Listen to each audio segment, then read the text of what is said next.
देखो यार, पेपर तुम लोगों को आइडिया। अच्छा, पहले तो सबसे पहले आप लोग बताएंगे भाई कौन सा पेपर दे रहे हैं आप लोग, ताकि हमें आइडिया हो जाए थोड़ा बहुत, फिर उसके बाद जो है वो आगे की तरफ लेके चलते हैं इसे। दो दो चार दो छह दो आठ एक नौ, 9 बच्चे हैं तो सही है यार।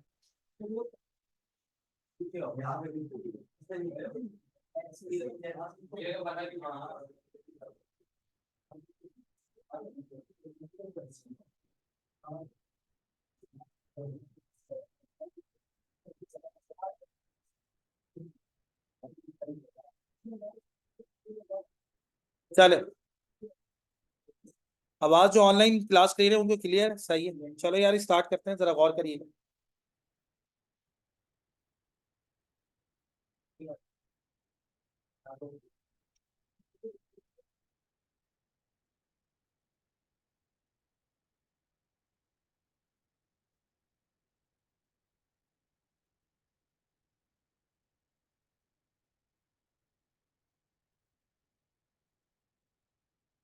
सही।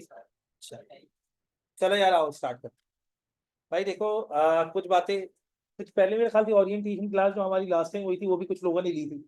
सही है, बड़ा क्रेज था इस दफा F5 पढ़ लेते हैं। लेकिन बस वो अल्लाह ताला की मर्जी यही थी। सही है। तो फिर आप लोगों ने F6 दे दिया माशाल्लाह, चलो अच्छी बात। आप में से कोई स्टूडेंट जो पहला पेपर F5 का दे रहा हो, तुम्हारा पहला पेपर ही है और पहला पेपर ही F5 का दे रहा हो, क्या सोच के? बस सोचा कि मैं F5 ही दूंगा। ये बताओ तुम्हारे F2 में कितने मार्क्स आए? F2 में 66, और MA1 MA2 68। सही है। सही है, बाकी सारे मेरे ख्याल से एक एक पेपर, कुछ ने F7 दिया हुआ है, कुछ ने F6 दिया हुआ है, ऐसे ही है। सही है। तुमने दो दिए हुए, कौन कौन से? और किसी ने दो दिए? तुम लोगों में से तुमने दो दिए, कौन कौन से? 7 तो तुम लोग वो वाले बैच में कर दिया तुम लोगों ने, और 6, और तुम्हारा 4 दिए मैं तुम्हें। कौन कौन से? 7 6 9 और 4। अब रह गया 5 और 8। सही है, ये तुमने आखिर के लिए रखी, इस दफा दो दे रहे हो एक दे रहे हो? उम्मीद है एक ही दूंगा। सही, चलो अच्छी बात है। और आपने दो कौन कौन से दिए? क्या? 9 तो दिया हुआ है, सही है, उसको काउंट कर देता। और F7 दिया हुआ है और F9 दिया हुआ है। अच्छा, F6 F8। सही है। चलो, इस दफा F5 का ही मूड बनाया कि इस दफा F5 दे। देखो यार, जो लोग थोड़ा सा पहले F5 देने, जरा गौर से सुनिएगा। मैं हमेशा स्टूडेंट्स के सामने ना एक बात रखता हूँ। देखो यार, बहुत लेट F5 देने का एक छोटा सा फायदा होता है। वो फायदा ये होता है कि पेपर की डिफिकल्टी लेवल के बारे में आइडिया हो जाता है बाकी पेपर्स का, और आपका एक एक्सपीरियंस बन चुका होता है यार पेपर में, प्रेशर को हैंडल करने का एक्सपीरियंस। उसके अलावा जो है वो कोर्स को टाइम पे खत्म करने का एक्सपीरियंस, ये सारे एक्सपीरियंस हमारे पहले से मौजूद होते हैं। तो हमें पेपर थोड़ा सा आसान कंसिडर हो रहा होता है, लेकिन फिर भी मुश्किल तो अच्छी खासी होती है। और दूसरा, जल्दी पेपर देने का जो फायदा है वो अल्टीमेटली क्या है, वो ये फायदा है कि यार कम से कम हमारे जहन से ना अच्छे खासे F2 के कॉन्सेप्ट निकलते नहीं है। हमारा F2 अच्छा खासा स्ट्रांग होता है, जो आगे जाके हमें हेल्प कर रहा होता है किसके अंदर? F5 के अंदर। हमारा F2 काफी ज्यादा क्या होता है, स्ट्रांग होता है, जो आगे जाके हमें हेल्प कहाँ पे कर रहा होता है? F5 के अंदर। तो ये एक छोटा सा फायदा। बाकी यार देखो, मैं तुम्हारे सामने ना एक दो चीजें डिस्कस कर लेता हूँ, जरा गौर से सुन लेना। पास रेट्स के दरमियान में ना कोई बहुत बड़ा डिफरेंस नहीं है। पास रेट्स के दरमियान में ना कोई बहुत बड़ा डिफरेंस नहीं है। मैं तुम्हारे सामने एक छोटी सी बात करता हूँ। आ, आप में से कोई मुझे ये बताएगा, अगर मैं F4 के अलावा बात करूं तो पूरे के पूरे स्किल्स लेवल में सबसे आसान पेपर कौन सा कंसीडर होता है? 6 या 7? कुछ लोग कहेंगे F6, और कुछ लोग क्या कहेंगे? F6 के अलावा सर F7। अगर मैं F6 और F7 के पास रेट्स की बात करूं तो तुम्हारे ख्याल से इसका पास रेट्स क्या है एवरेज? 54 52। ये तकरीबन जाता है कहाँ से लेकर, ये जाता है तकरीबन कोई 44 से लेकर अराउंड 52 तक। यानी मैं अगर बात करूं तो मैं ये कह सकता हूं कि अराउंड तकरीबन अगर 10 बच्चे पेपर देते हैं तो उसमें से 5 पेपर जो है, 5 बच्चे जो है वो पेपर क्या कर रहे होते हैं? पास कर रहे होते हैं, और 5 बच्चों का पेपर क्या हो जाता है? फ्लंक। ये बात मानने वाली है यार। अभी मैं रिसेंटली एक स्पेसिफिक जगह में देख रहा था, तो वहां पे ये लिखा हुआ था कि SBR का भी पासिंग रेशियो अप्रोक्सीमेटली तकरीबन 50% है। जो स्टूडेंट पेपर देते हैं उसमें से आधे स्टूडेंट क्या हो जाते हैं? पास, और आधे स्टूडेंट क्या हो जाते हैं? फेल। बड़ा खतरनाक किस्म का मामला है, क्या ख्याल? यहाँ पे भी ऐसा ही है, किसके अंदर F6 के अंदर, जिसको हम सबसे आसान पेपर कंसीडर कर रहे होते हैं, उसके अंदर भी यही वाला मामला है कि आधे स्टूडेंट पेपर पास करते हैं और आधे स्टूडेंट पेपर पास नहीं करते, क्या ख्याल? ऐसा ही है ना यार। तो यार अगर हम F5 के बारे में सोचें कि F5 का पेपर काफी डिफिकल्ट है, तो फिर हमें पास रेट्स को बताना चाहिए कि हाँ यार ये पेपर डिफिकल्ट है, जब भी स्टूडेंट से पास नहीं होता। तो जितनी हाइप क्रिएट हुई है उसके हिसाब से इसका पास रेट क्या होना चाहिए? वैसे जो हाइप है ना उसके हिसाब से तो इसका पास रेट होना चाहिए तकरीबन कोई 20% के करीब। यानी 10 बच्चे पेपर दे, 2 बच्चे पास हो जाए, 8 फेल हो जाए, जब ये हाइप होती है, क्या ख्याल है? और जो एक हाइप क्रिएट हुई भी होती है लोगों के दरमियान, तो तुम लोगों ने उसको सीरियसली नहीं लिया। वरना हमारे पास कुछ स्टूडेंट्स होते हैं इतना सीरियसली लेते हैं कि आखिरी पेपर F5 का दे रहे हो, या नहीं यार सबसे आखिरी पेपर में स्किल्स लेवल का दूंगा, वो कौन सा होगा? F5 का, क्योंकि इसका डिफिकल्टी लेवल जो है वो हाई। अगर डिफिकल्टी लेवल बहुत ज्यादा हाई होता तो पास रेट बहुत नीचे होते। होते कितने परसेंट? 20% के करीब, क्या ख्याल? लेकिन यार इसके पास रेट्स इतने हैं नहीं। इसके पास रेट जो मूव करते हैं ना, वो पता है कहाँ से मूव करते हैं? वो मूव करते हैं तकरीबन कोई 38% से लेकर तकरीबन कोई 44% तक। अराउंड अगर देखा जाए तो तकरीबन एवरेजली 40%। वो तो उसको, हम तो ग्लोबल पास रेट्स की बात करें, हम तो ग्लोबल पास रेट्स की बात, और हमारे पास रेट ग्लोबल पास रेट से ऊपर तो होते हैं। लेकिन अगर तुम ये देखो कि बहुत ज्यादा ऊपर होने वाले हैं, ऐसा कुछ भी नहीं। 10 से 15% ऊपर होता है। बच्चे तो रुकते हैं ना, ऐसा तो नहीं कह सकते आप एक्सिस में सारे बच्चों ने पेपर दिया, सारी की सारी क्लास पास है। 100% रिजल्ट तो तकरीबन तकरीबन नामुमकिन होता है। उसमें आप लोगों का कॉन्ट्रीब्यूशन बहुत ज्यादा है ना यार, तो हल्का फुल्का कॉन्ट्रीब्यूशन तो नहीं है। पेपर से पहले पहले क्या क्या मामला चल रहे होते होता आपको भी बताओ। मतलब हमारा हमारा भी कॉन्ट्रीब्यूशन उससे अच्छा खासा। अच्छा जी, तो यार इसका मतलब ये हुआ कि अगर F7 का पेपर देंगे तो 10 में से 5 बच्चे पास होंगे, और F5 का पेपर देंगे तो 10 में से 4। कितना फर्क आया यार, एक स्टूडेंट का तो फर्क आ रहा है। बहुत बड़ा डिफरेंस तो नहीं है। देखो डिफरेंस है, ऐसा नहीं कह सकते कि डिफरेंस नहीं है, लेकिन बहुत बड़ा डिफरेंस नहीं है, सिग्निफिकेंट डिफरेंस नहीं। यार कुछ ऐसे पेपर्स भी हैं जिनका पासिंग रेशियो नॉर्मली 50% मैक्सिमम पे जाता है, वरना 50% से नीचे नीचे पे ही रहता है। अच्छा, इसके अंदर भी कुछ लोगों की कॉन्ट्रीब्यूशन ज्यादा भी है। बहुत सारे स्टूडेंट्स होते हैं इंटरनेशनली जो पेपर की डेट बुक करवाते हैं, और पेपर की डेट बुक करवाने के बाद पेपर नहीं देते। होता है, उनके लिए पेपर की इतनी बड़ी अमाउंट ही नहीं है, तैयारी नहीं हुई, पेपर नहीं दिया। यार 135 पाउंड का मतलब क्या हुआ? 1.5 दिन की या 2 दिन की अमाउंट, 2 दिन की सैलरी। अगर एक बंदा रोजाना के 1 घंटे के 8 पाउंड भी कमा रहा है तो पूरे दिन के तकरीबन कोई 64 पाउंड तो कमा रहा होगा। 64 × 2 = 128। 2 दिन के पैसे आपने छोड़ दिए क्योंकि आपकी तैयारी नहीं हुई थी। आपने कहा खामखा मैं बैठूंगा, स्ट्रेस होगा, एंजाइटी होगी, इससे बेहतर है पेपर देने नहीं जाता। और वाकई में नहीं जाते। अगर आप उनकी तरफ से अटेंडेंस भी देखें तो तकरीबन कोई 90% के करीब करीब की अटेंडेंस होती है इंटरनेशनल। 100%। हमारे तो स्टूडेंट पहुंचे हो, बारिश हो, तूफान हो, समंदर पार करके जाएंगे, लेकिन जाएंगे जरूर। यार एक बड़ी अमाउंट है यार, हमारी सैलरी का कोई 2 दिन की सैलरी थोड़ी है। हमारी यहाँ तो देखा जाए 1.5 महीने की सैलरी है लोगों की। 60,000 रुपए का पेपर है तो 1 महीने की सैलरी।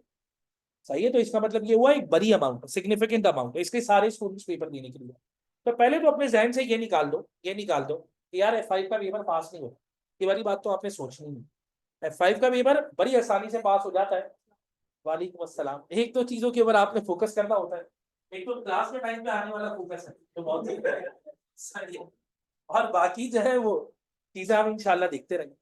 देखो यार मैं तुम्हारे सामने एक बात रखता हूँ, देखो ये बात याद रखना, हमारे पास ना जब स्किल्स लेवल आते हैं ना, तो ये बात याद रखो कि स्किल्स लेवल पे मेरी अपनी नजर में ना, स्किल्स लेवल पे 3 पेपर बहुत ही ज्यादा आसान। F4 हो गया, F7 हो गया, F6 हो गया, आसान पेपर कंसिडर। अच्छा, थोड़ा सा डिफिकल्ट पेपर अगर तुम देखोगे ना तुम्हें नजर आएगा F9। इनके मुकाबले में थोड़ा सा डिफिकल्ट पेपर क्या नजर आएगा? F9। लेकिन यार जो ब्रिजिंग है ना, स्किल्स लेवल से प्रोफेशनल लेवल के दरमियान में जो ब्रिज है ना, वो बेसिकली है F8 और F5। ये पेपर हमें याद दिलाते हैं कि हमने असल में प्रोफेशनल लेवल के ऊपर जाके कैसे चीजों को देखा, हमने प्रोफेशनल लेवल के ऊपर जाके चीजों को किस तरीके से देखा। अभी तो हमने ये देखा है ना कि यार कुछ ना कुछ आगे पीछे करके भी चीजें निमट जाती है। अब नहीं, अब मामला ये है कि हमने ये देखना है कि प्रोफेशनल पेपर्स कैसे निकालने हैं, उसकी हमारी अच्छी खासी तैयारी कहीं ना कहीं स्किल्स लेवल के ऊपर हो जाएगी। और अगर ये वाले पेपर्स हमारे निकल जाते हैं F5 और F8, इसका मतलब आगे कोई भी पेपर के ऊपर मुझे उतनी ज्यादा मेहनत नहीं करनी पड़ेगी, उतनी ज्यादा मेहनत नहीं करनी। अब लाजमी बात है यार, जहां पे आग होती है वहां पे धुआं भी होता है, क्या ख्याल है? उल्टा बोल, जहां पे धुआं होता है वहां पे आग भी होती है, ये वाली बात मानने वाली है ना। बस यानी हम ये तो नहीं कह सकते कि यार ऐसे ही लोगों ने कोई ना कोई बात फैलाई भी होगी कि यार F5 का पेपर जो है वो डिफिकल्ट है, ऐसे ही तो नहीं कहा होगा। कोई ना कोई रूमर आती है तो उसके पीछे कोई ना कोई रीजन तो होता है। ऐसा तो नहीं हो सकता कि बिल्कुल ही कुछ ना और लोग किसी चीज को हवा बना दें। जैसे नहीं सुनने में आता ना FA1 का पेपर बहुत मुश्किल, लेकिन ये सुनने में आता है FA1 के मुकाबले में FA1 थोड़ा सा ज्यादा टेक्निकल है। और वो हम जब पेपर देते हैं तो हमें फील भी होता है हाँ थोड़ा सा टेक्निकलिटी लेवल ऊपर था। तो इसका मतलब है कुछ ना कुछ तो है। अब वो क्या कुछ है उसके बारे में सुन सकते। देखो यार ये पेपर तुमसे जो डिमांड करता है ना, वो डिमांड करता है एक्सटेंसिव लेवल ऑफ प्रैक्टिस। देखो यार सिंपल सी बात है, तुम लोग भी इस बात को मानते हो। अगर कुछ लोगों ने यहाँ पे F7 का पेपर दिया है, यहाँ पे किसी बहुत सारे लोगों ने F7 का पेपर दिया है, मैं सिर्फ CR की उसके ऊपर थोड़ी सी डिस्कशन करूंगा। आज की क्लास बातों में जाएगी और कुछ मैंने आप लोगों से सवाल करवाना। जरा गौर से मेरी बात सुनो। मैं असल में माइंड मैपिंग कर रहा हूँ ताकि आगे आने वाले दिनों के अंदर ये बातें तुम्हारे जहन में हो। आज जो वादे करेंगे वो आगे जाके पूरे करते हैं, सिंपल सी बात। मैं बार बार इसी क्लास को रेफर कर रहा हूँ। देखो मैंने ये कहा था ना, देखो मैंने ये बात कही। तुम एक बात बताओ, तुम लोगों में से जिन लोगों ने F7 का पेपर दिया है उन्होंने कितने CRQs की प्रैक्टिस की, रेशोज की, कंसोलिडेशन की और उसके अलावा फाइनल अकाउंट्स? यही 3 करते हैं ना आप। कैश फ्लो तो करते ही नहीं, नहीं करते ना। तो बताएंगे, आता ही नहीं। ये बताएंगे कितने क्वेश्चन की प्रैक्टिस की होगी आप। अगर मैं फाइनल अकाउंट्स की बात करूं, मैं अपनी तरफ से आइडिया दूं थोड़ा सा। 6 से 8 बहुत हो गया, 10। कुछ लोगों ने एक्सेल पे सॉल्व किए होंगे तो 4 या 5। कुछ लोगों ने कहा होगा सर क्लास में सॉल्व तो करवा दिया आपने, घर पे जाके मेहनत करने की क्या जरूरत है। कोई ऐसा आप में से जिसने मैसिव लेवल के ऊपर नहीं, जिसने मैसिव लेवल के ऊपर खुद से नए क्वेश्चन की बात कर रहा हूं, ये नहीं सर ने क्लास में क्वेश्चन करवा दिया मैंने घर पे जाके उसी क्वेश्चन को कर लिया, सर ने पेपर पे करवाया मैंने एक्सेल पे कर लिया, सर ने एक्सेल पे करवाया मैंने भी एक्सेल पे कर लिया, ऐसी कोई बात नहीं हुई। नया क्वेश्चन बिल्कुल आया। सपोज करो एक क्वेश्चन है कापा कंपनी का, बिल्कुल नया है, किसी ने भी नहीं करवाया, मैं घर पे बैठा मैंने पूरी की पूरी डिटेल भरी। फाइनेंशियल अकाउंट्स के अंदर पहले बैलेंस शीट, पहले इनकम स्टेटमेंट बनाई, उसके बाद बैलेंस शीट। कितने क्वेश्चन? कोई है 10-12 वाला?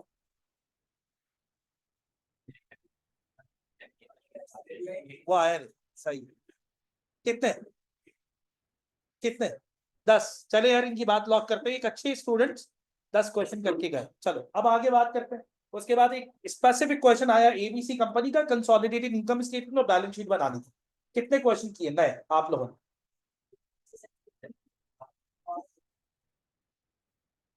10? 12? 12 क्वेश्चन तुम लोगों ने नए खुद किए? सोच लो। चलो अच्छी बात। इसका मतलब कितने हो गए? 20। चले बेहतरीन हो गया। उसके बाद एक और, अब ये भी एक छोटा सा मामला है, इसके बाद डिस्कस करेंगे इंशाल्लाह। अच्छा तीसरा मामला और। अब ये तो 2 एरियाज ऐसे हैं जो स्टूडेंट्स को बड़े अच्छे लग रहे होते हैं। यार कंसोलिडेशन के अंदर बार बार गुडविल बनाएंगे, नेट एसेट कैलकुलेट करेंगे, ये 2-3 एडजस्टमेंट करेंगे, उसके बाद मामला बेहतर। सही है। दूसरे नंबर पे फाइनल अकाउंट्स कर रहे होंगे, एक रीवैल्यूएशन की आएगी, देख लेंगे डेट कौन सी है, शुरू की है, आखिर की है, बीच की है। सही है। डेफर्ड टैक्स तो हमें बताइए। सही है। अंडर प्रोविजन ओवर प्रोविजन आ रहा होता है, 2-4 चीजें और मिलाई मामला हल होती है। सही है। अब ये बताओ आप में से कितने स्टूडेंट्स ऐसे जिन्होंने 12 सवाल खुद से रेशियोज के लिखे हो? चलो यहाँ पे आके मामला नीचे आ गया, मैं कर लेता हूँ 4। एक अच्छा स्टूडेंट 4 क्वेश्चन की प्रैक्टिस करके जाता है। तुम लोगों ने कितने CRQs कर लिए टोटल? 25 किए? 25 किए ना। और जिन्होंने 7 नहीं दिया उनको छोड़ देता। सही है। 25 किए, ये बात मानते हो? अच्छा मुझे एक बात बताओ, जिन लोगों ने F6 का पेपर दिया उन्होंने उससे भी कम CRQs? 5, 3, 2, 7, 11, 12, 15, 15 में जाके रुक जाते हैं। असल में उसके CRQs उस लेवल के ऊपर टेक्निकलिटी होती नहीं है जिस लेवल के ऊपर ये। तो वो आप MTQs और OTQs को ही कहीं ना कहीं CRQs के अंदर एडजस्ट कर रहे हो। वहां पे पूरी कंसोलिडेटेड बैलेंस शीट वगैरह बनानी होती है, इसलिए ज्यादा। एक बात बताओ यार, अगर मैं तुमसे ये कहूँ, एकदम हालात चेंज हो जाएंगे। मैं तुमसे ये कहूँ कि F5 का पेपर अगर तुमने निकालना है तो तुमने 55 CRQs करके जाना। कितने?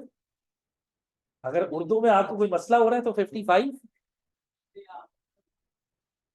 बिल्कुल ऐसा ही। मार्च में पेपर देना है, 20 तारीख से पहले कोर्स खत्म होना है, हफ्ते में पहले 3 बाद में 4 क्लासेस लगनी है, 3 घंटे की क्लास होनी है और 55 CRQ करना। अब बात यहाँ पे ये आती है सर आपने या हमने सही कहा? अब देखो इसमें 2 एक्सट्रीम्स है। पहले नंबर पे तुम्हारे ऊपर तो मैं छोड़ने वाला नहीं हूँ, क्योंकि आखिर में रिजल्ट मेरा ही लगना है।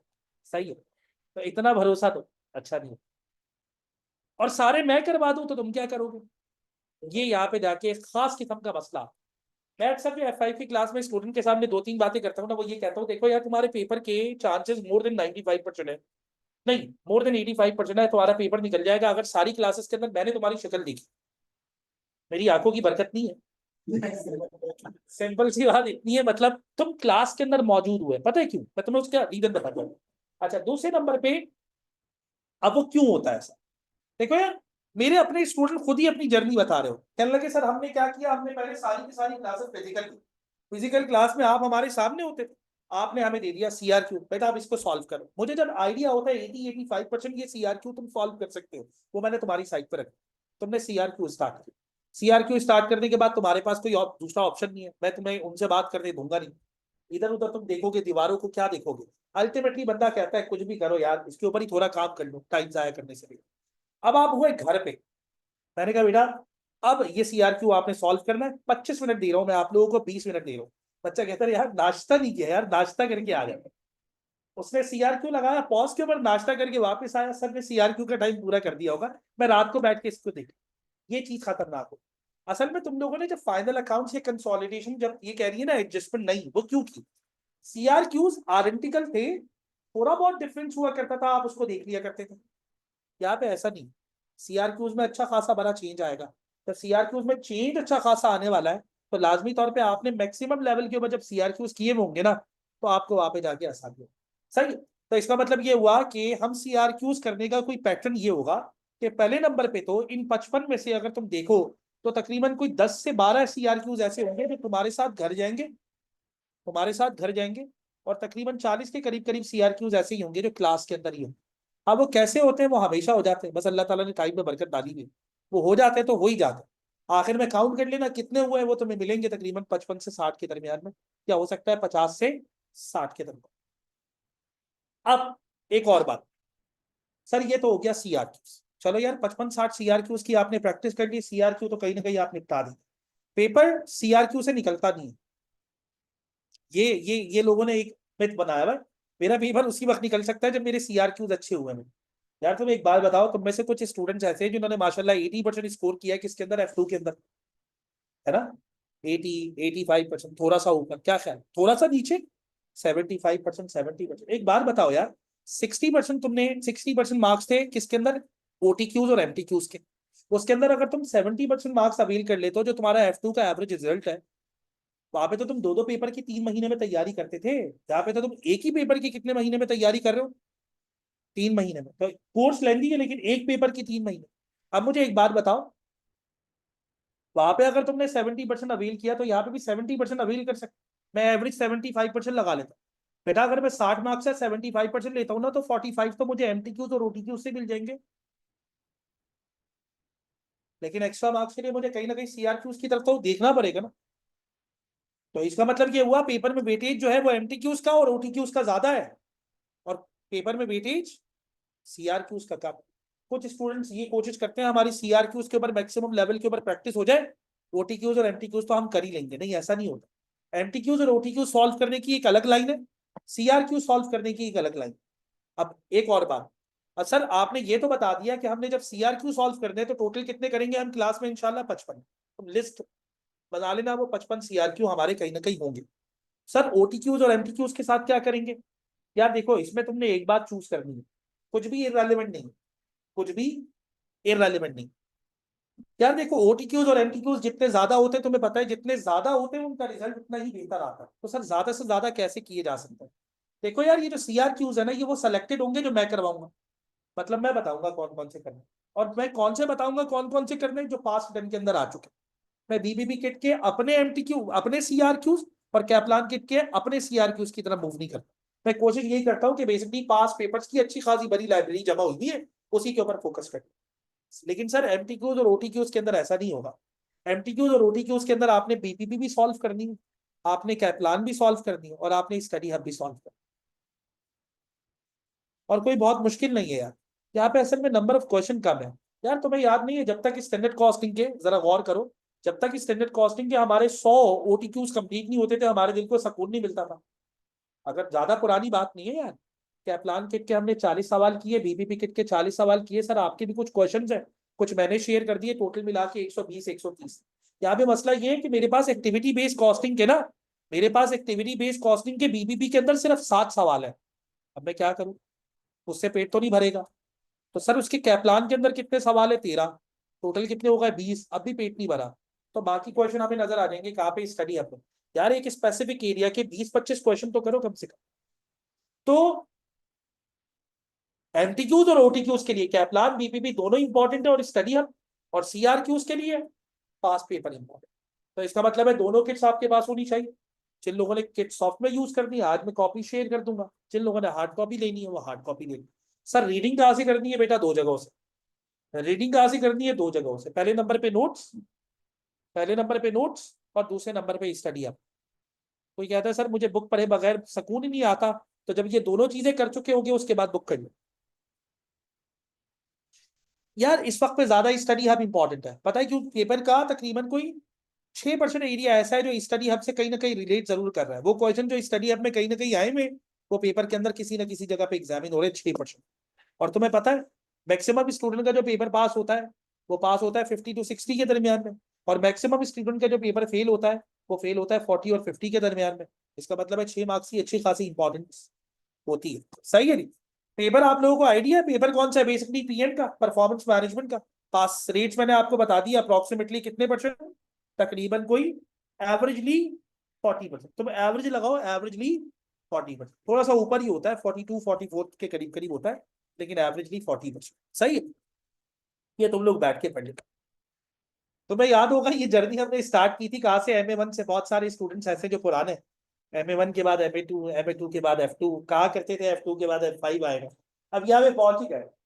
अच्छा है, जान छुड़ा लो यार। सही है, ये आखिरी पेपर है तुम्हारे पास किसका, परफॉर्मेंस मैनेजमेंट का। इसके बाद कोई पेपर नहीं है। अगर तुमने APM देना हो तो वो ऑप्शनल है। यहाँ पे जाके मैनेजरियल अकाउंटिंग की स्ट्रीम जो है वो अपनी जगह पे 100% क्या हो जाती है, खत्म। इसलिए मैं अक्सर कहता हूँ कि F2 के बाद थोड़े अरसे के बाद दे दो। करिए 1-2 पेपर देने के बाद, रीजन उसका एक ही है, वो ये कि F2 तुम्हारे जहन में हो, F5 इतना मुश्किल लगेगा नहीं। यार F2 के अंदर, F2 से F5 के अंदर अच्छी खासी बड़ी सपोर्ट मिलने वाली है, ये बात याद रखना। अच्छा जी, अब उसके अलावा जिन लोगों ने पेपर दिया हुआ है उनको तो इसके बारे में आइडिया है। यार सिर्फ 2 पेपर, एक पेपर ऐसा है, एक पेपर ऐसा है, हाँ, जो पेपर इससे मुख्तलिफ है।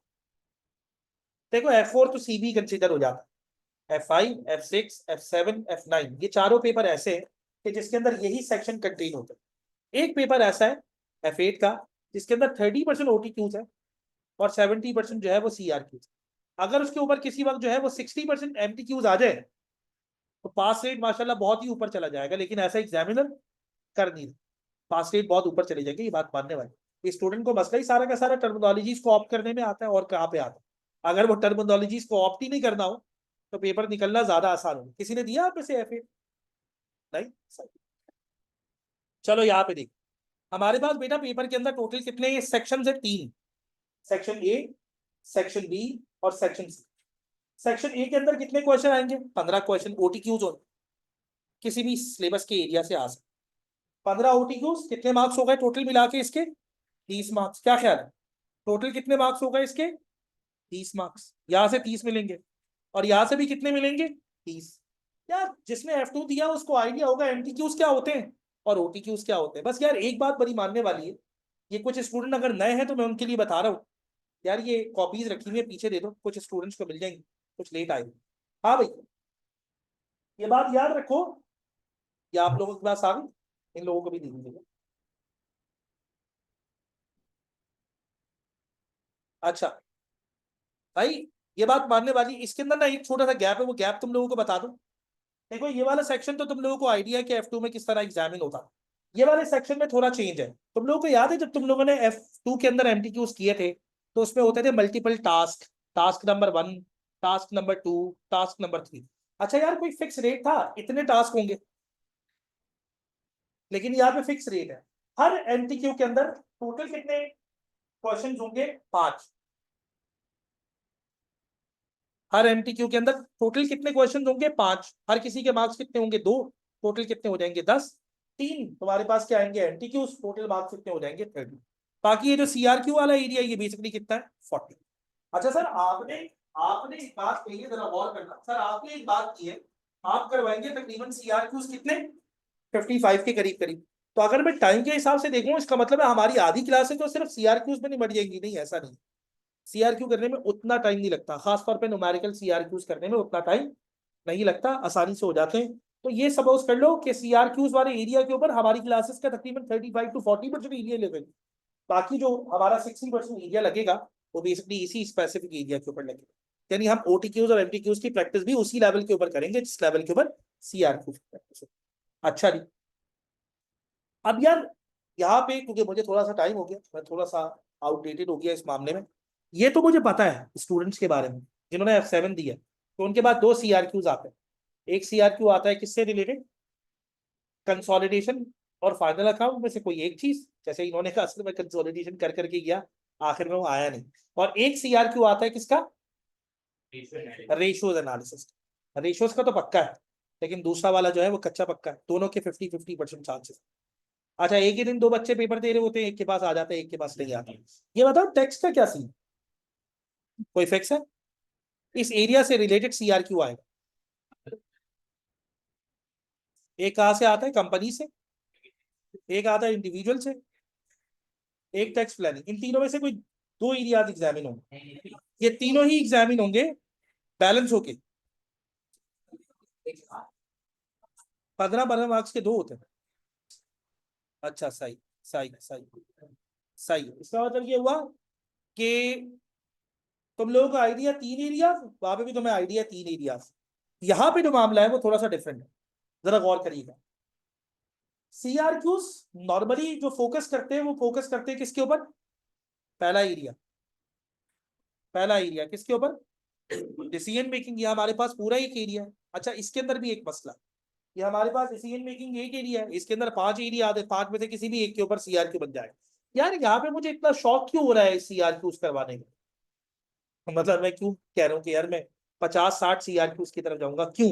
अब गौर से सुनो, एक एरिया जिसका नाम है डिसीजन मेकिंग, जरा गौर करना।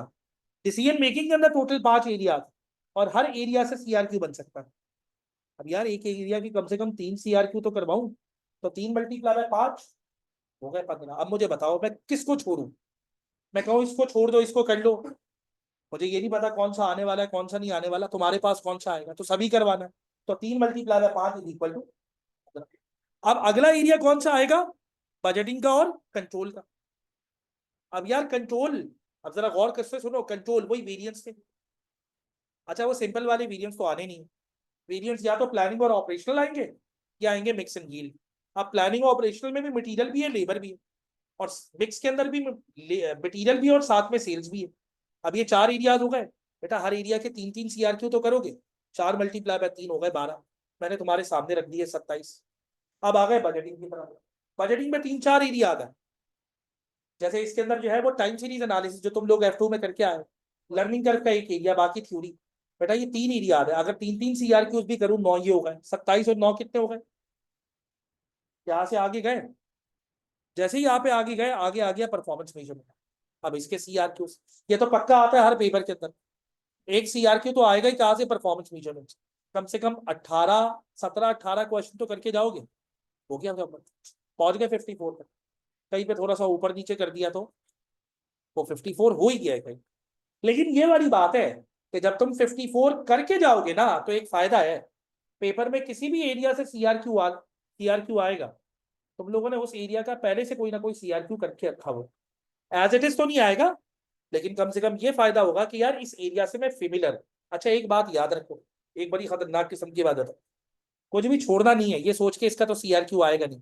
क्योंकि एक और बात बताऊं तुम लोगों को, बड़ी आसान सी बात बताता हूँ। तुम लोगों ने F2 दिया, रिग्रेशन एनालिसिस किया, कोफिशिएंट ऑफ कोरिलेशन किया, कोफिशिएंट ऑफ डिटर्मिनेशन निकाला, line of best fit, 2-2 mark का क्वेश्चन आया करता था। पिछली से पिछली अटेम्प्ट के अंदर एक पूरा सीआरक्यू बन गया। क्या निकालना था उसमें, एक्सेल के ऊपर R, एक्सेल के ऊपर B, एक्सेल के ऊपर A और एक्सेल के ऊपर Y। 12 मार्क्स से नंबर्स और 8 मार्क्स ही थे। अब यार हैरत की बात है, फार्मूला शीट के ऊपर ये लिखा हुआ होता है आर का फार्मूला क्या, लेकिन वो एक्सेल के, और उसने sigma X, sigma Y, sigma X Y, sigma X square, sigma Y square निकाल के भी दिया हुआ था। वो इसीलिए नहीं हुआ क्योंकि वो फर्स्ट टाइम पे कर रहे थे एक्सेल के ऊपर स्क्वायर रूट कैसे लगाएंगे, मल्टीप्लाई करते हुए कब मल्टीप्लाई करना है, कब ब्रैकेट लगाने हैं। अब एग्जामिनर ने खैर उसके बारे में बहुत बुरा फीडबैक नहीं दिया था, लेकिन बात यह है कि वो क्वेश्चन आ चुका है। तो इसका मतलब ये हुआ कोई भी एरिया स्किप करके नहीं जाना, पहली बात। अच्छा जी, आज थोड़ा सा सीआरक्यू के बारे में बात कर लेते हैं। आगे क्या लिखा हुआ है? Performance measurement is the most likely topic for a constructed response question. On the other hand objective test question and case OTQs can address any area of the syllabus. अब मैं तुम लोगों के सामने एक बात कर लेता हूँ, गौर करो। यार मेरे पास एक ऐसा सीआरक्यू है जो हमेशा कहां से आएगा? एक आ गया, बाकी कितने बच गए? एक। एक या तो कंट्रोल से आएगा, या बजटिंग से आएगा, या डिस्प्ले। एक या तो कहां से आएगा? कंट्रोल, या बजटिंग, या डिसीजन। इसका मतलब है इन तीन में से कोई एक क्या बनेगा? सीआरक्यू। और पीएम तो पक्का है। ये वाली बात क्लियर है?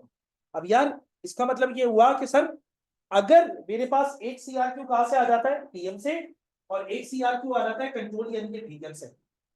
आ गया? तो सर बाकी दो जो मैं तैयारी करके गया हूँ जैसे ये कह रहा है, तो यार ये बात मानने वाली है ना कहीं अगर मुझे सपोर्ट नहीं किया किसने, मुझे कंसोलिडेशन ने सपोर्ट नहीं किया किसके अंदर? सीआरक्यू के अंदर, तो मुझे एमटीक्यू के अंदर तो सपोर्ट किया होगा ना। तो उसके केस इन दोनों में से एक डिसीजन मेकिंग का केस ओटीक्यू बन जाएगा। यार अगर 20 पे नहीं आया कोई टेंशन वाली बात थोड़ी है, 10 पे तो आएगा ही आएगा। अब यहाँ पे आके गलती होती है, मैं सबके सीआरक्यूज करके चला जाऊं, सीआरक्यूज से एमटीक्यूज की प्रैक्टिस थोड़ी होती। तो मुझे सीआरक्यूज भी करने हैं, मुझे एमटीक्यूज भी करने हैं, सारा का सारा एरिया ओटीक्यूज के ऊपर भी एग्जामिन होगा, तो ओटीक्यूज के ऊपर भी आपने साथ में फोकस करना। कोर्स की आउटलाइन के ऊपर थोड़ी सी बात कर ले, ताकि मैं और थोड़ा सा ज्यादा बेहतर तौर पर समझा दूं आप लोगों को। जरा गौर से सुनो। अभी हम सिर्फ और सिर्फ बात कर रहे हैं 70% सिलेबस की। 70% नहीं, 70% आपके पेपर की। 70% में क्या क्या शामिल है? सीआरक्यूज और एमटीक्यूज। भाई 30 मार्क के एमटीक्यूज और 40 मार्क्स के सीआरक्यूज। और से मेरी बात सुनना। सपोज करो कि एक सीआरक्यू आ गया यहां से, एक सीआरक्यू आ गया यहां से, कोई मसला?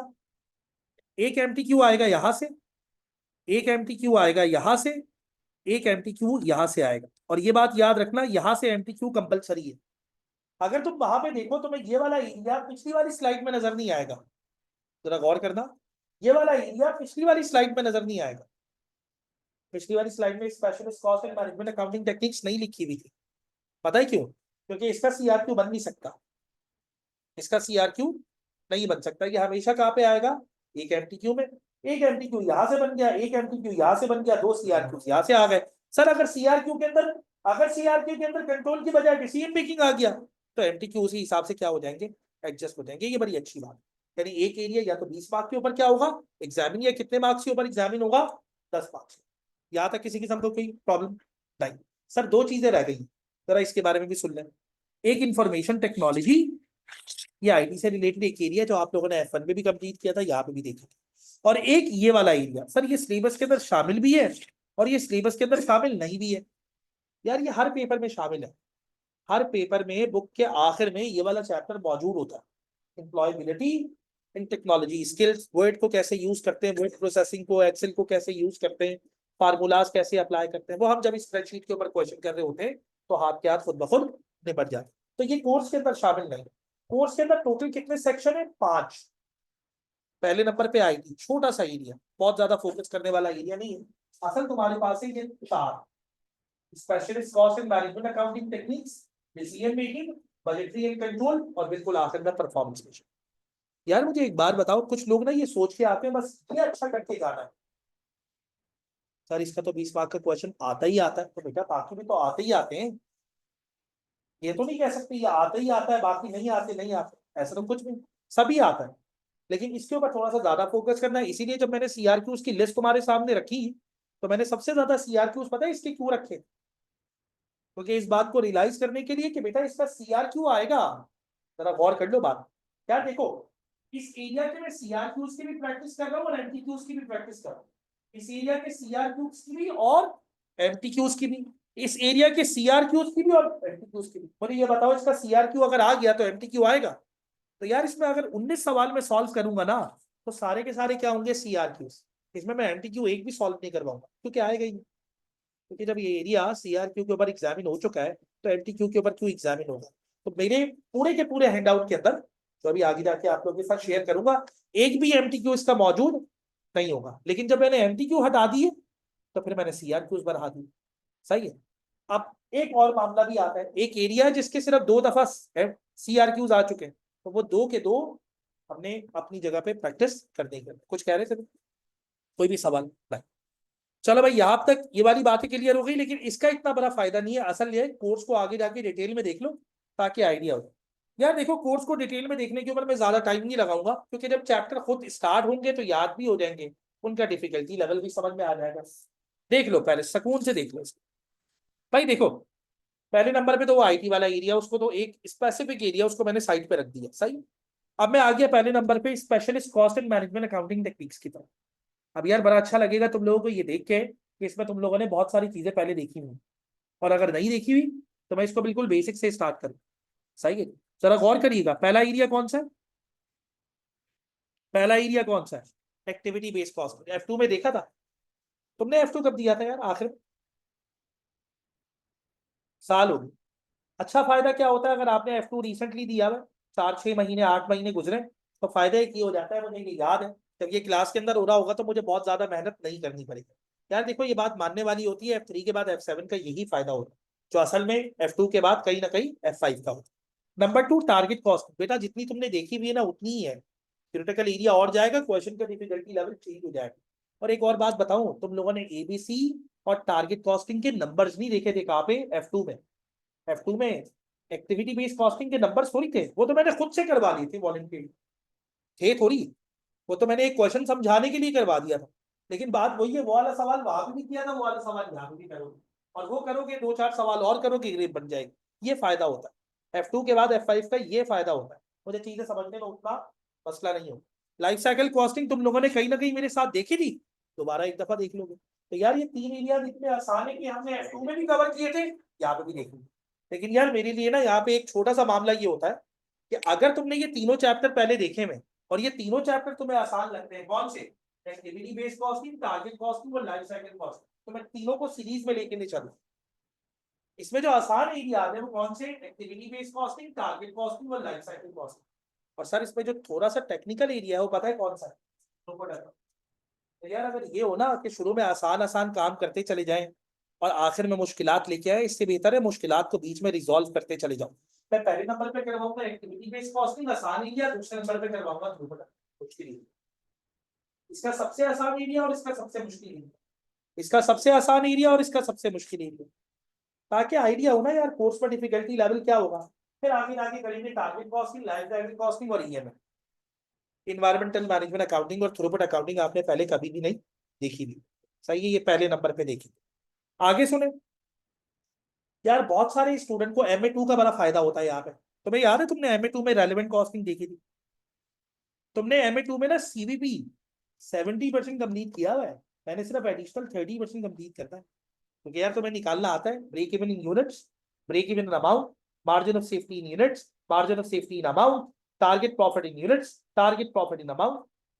लेकिन तुमने सिंगल प्रोडक्ट पे निकाला हुआ है, 70% वही है, 30% है एक से ज्यादा प्रोडक्ट्स के ऊपर, वो यहाँ पे देखिए। तो एक फायदा हमें यहाँ पे ये हो जाएगा। तुम लोगों ने लिमिटिंग फैक्टर देखा हुआ है? कौन सा वाला था? सिंगल लिमिटिंग फैक्टर, जिसके अंदर पहले रैंकिंग वगैरह करते हैं ना, ये सारी चीज। ये नहीं देखा हुआ तुम लोगों ने, ये बिल्कुल नया एरिया है, लीनियर प्रोग्राम। मैं उसको बिल्कुल बेसिक से ही स्टार्ट करवाऊंगा। मैं जब एक्टिविटी बेस्ड कॉस्टिंग स्टार्ट करवाऊंगा ना, तुम्हें पता है कहाँ से स्टार्ट करवाऊंगा? मार्जिनल कॉस्टिंग से। देखो F5 का सबसे बड़ा जो प्रॉब्लम क्रिएट होता है वो यही पे क्रिएट होता है, अगर मैं एक्टिविटी बेस्ड कॉस्टिंग को एक्टिविटी बेस्ड कॉस्टिंग से स्टार्ट करवा दूं, ये मसला। तो हल क्या है? मार्जिनल कॉस्टिंग जैसे स्टार्ट कर। सर आपने MA1 में मार्जिनल कॉस्टिंग की कितनी क्लासेस ली थी? 2। तो इसका मतलब ये थोड़ी यहाँ पे 2 क्लासेस मार्जिनल कॉस्टिंग के ऊपर होगी। 15-20 मिनट में मार्जिनल कॉस्टिंग रिकॉल किया, देखा मार्जिनल कॉस्टिंग में मसले क्या थे, फिर चले गए किसकी तरफ? एब्जॉर्प्शन कॉस्टिंग की तरफ। 15-20 मिनट में, आधे घंटे में उसके मसले देखे।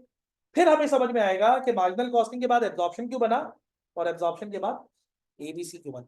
इसी तरह जब मैं थ्रूपुट अकाउंटिंग स्टार्ट करूंगा तो डायरेक्टली थोड़ी स्टार्ट करूंगा, पता है कहां से स्टार्ट लूंगा? Single limiting factor, single limiting factor के बाद थ्रूपुट अकाउंटिंग। अच्छा जी, एक और एरिया प्राइसिंग और एक और area dealing with risk and uncertainty. यार इसमें तुमने जो देखा हुआ है ना पहले से, एक तो ये देखा हुआ है थोड़ा बहुत, और थोड़ा बहुत ये देखा। अब एक बात सुन लो, मैंने तुम लोगों से बात की थी सीआरक्यूज आएंगे कितने एरिया आते? 5। अब यार मामला पता है क्या है? मामला क्या है, पास पेपर के अंदर 7 दफा रेलिवेंट कॉस्टिंग एग्जामिन हो चुका है। कितनी दफा? 7 दफा। अब मुझे एक बात बताओ, मैं किसी भी क्वेश्चन को छोड़ सकता हूँ? कैसे छोड़ दूं यार? एक दफा क्वेश्चन मेक और बाय के ऊपर बना, एक दफा बना शटडाउन के ऊपर, एक दफा कुछ अलग मामला, मैं किसको छोड़ू? मैं रैंकिंग कर ही नहीं सकता, मेरे लिए मसला हो जाए। इसलिए फिर हम क्या करेंगे, इसके कितने सवाल करेंगे? 6। तो कहोगे सर आपने तो 3-3 कहे थे। तो यार इसके 6 करेंगे, सीईपी के 2 करेंगे, ईमेल प्रोग्रामिंग के 3 करेंगे, प्राइसिंग के 2 करेंगे, रिस्क एंड सैलरी के 2 करेंगे, तो वो कहीं ना कहीं जाके बैलेंस होके 15 पे आ जाए।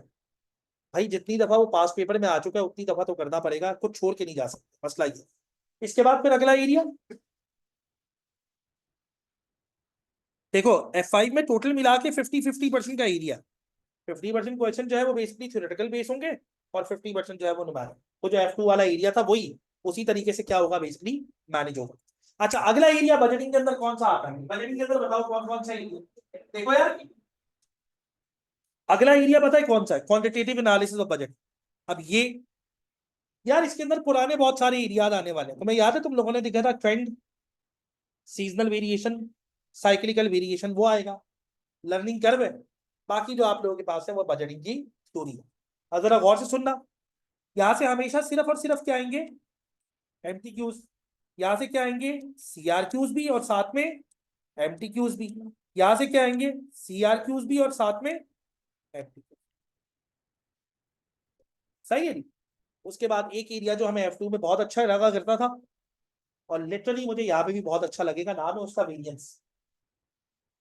कोई स्पेसिफिक स्टूडेंट जो कहे सर मुझे अच्छा नहीं लगा था वेरिएंस,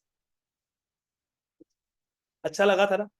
यहाँ पे भी अच्छा लगेगा। सबसे आसान सीआरक्यूज इसके आते हैं। मैं लिटरली एक बात तुम लोगों के सामने करता हूँ, स्टूडेंट जैसे ही पहला सीआरक्यू खोलते हैं और उसके बाद लिखा वो वेरिएंस, लिटरली उनके चेहरों में मुस्कुराहट आ जाती है, यार ये अच्छा आ गया। सबसे आसान सीआरक्यू जो बनता है वो किसके ऊपर बनता है?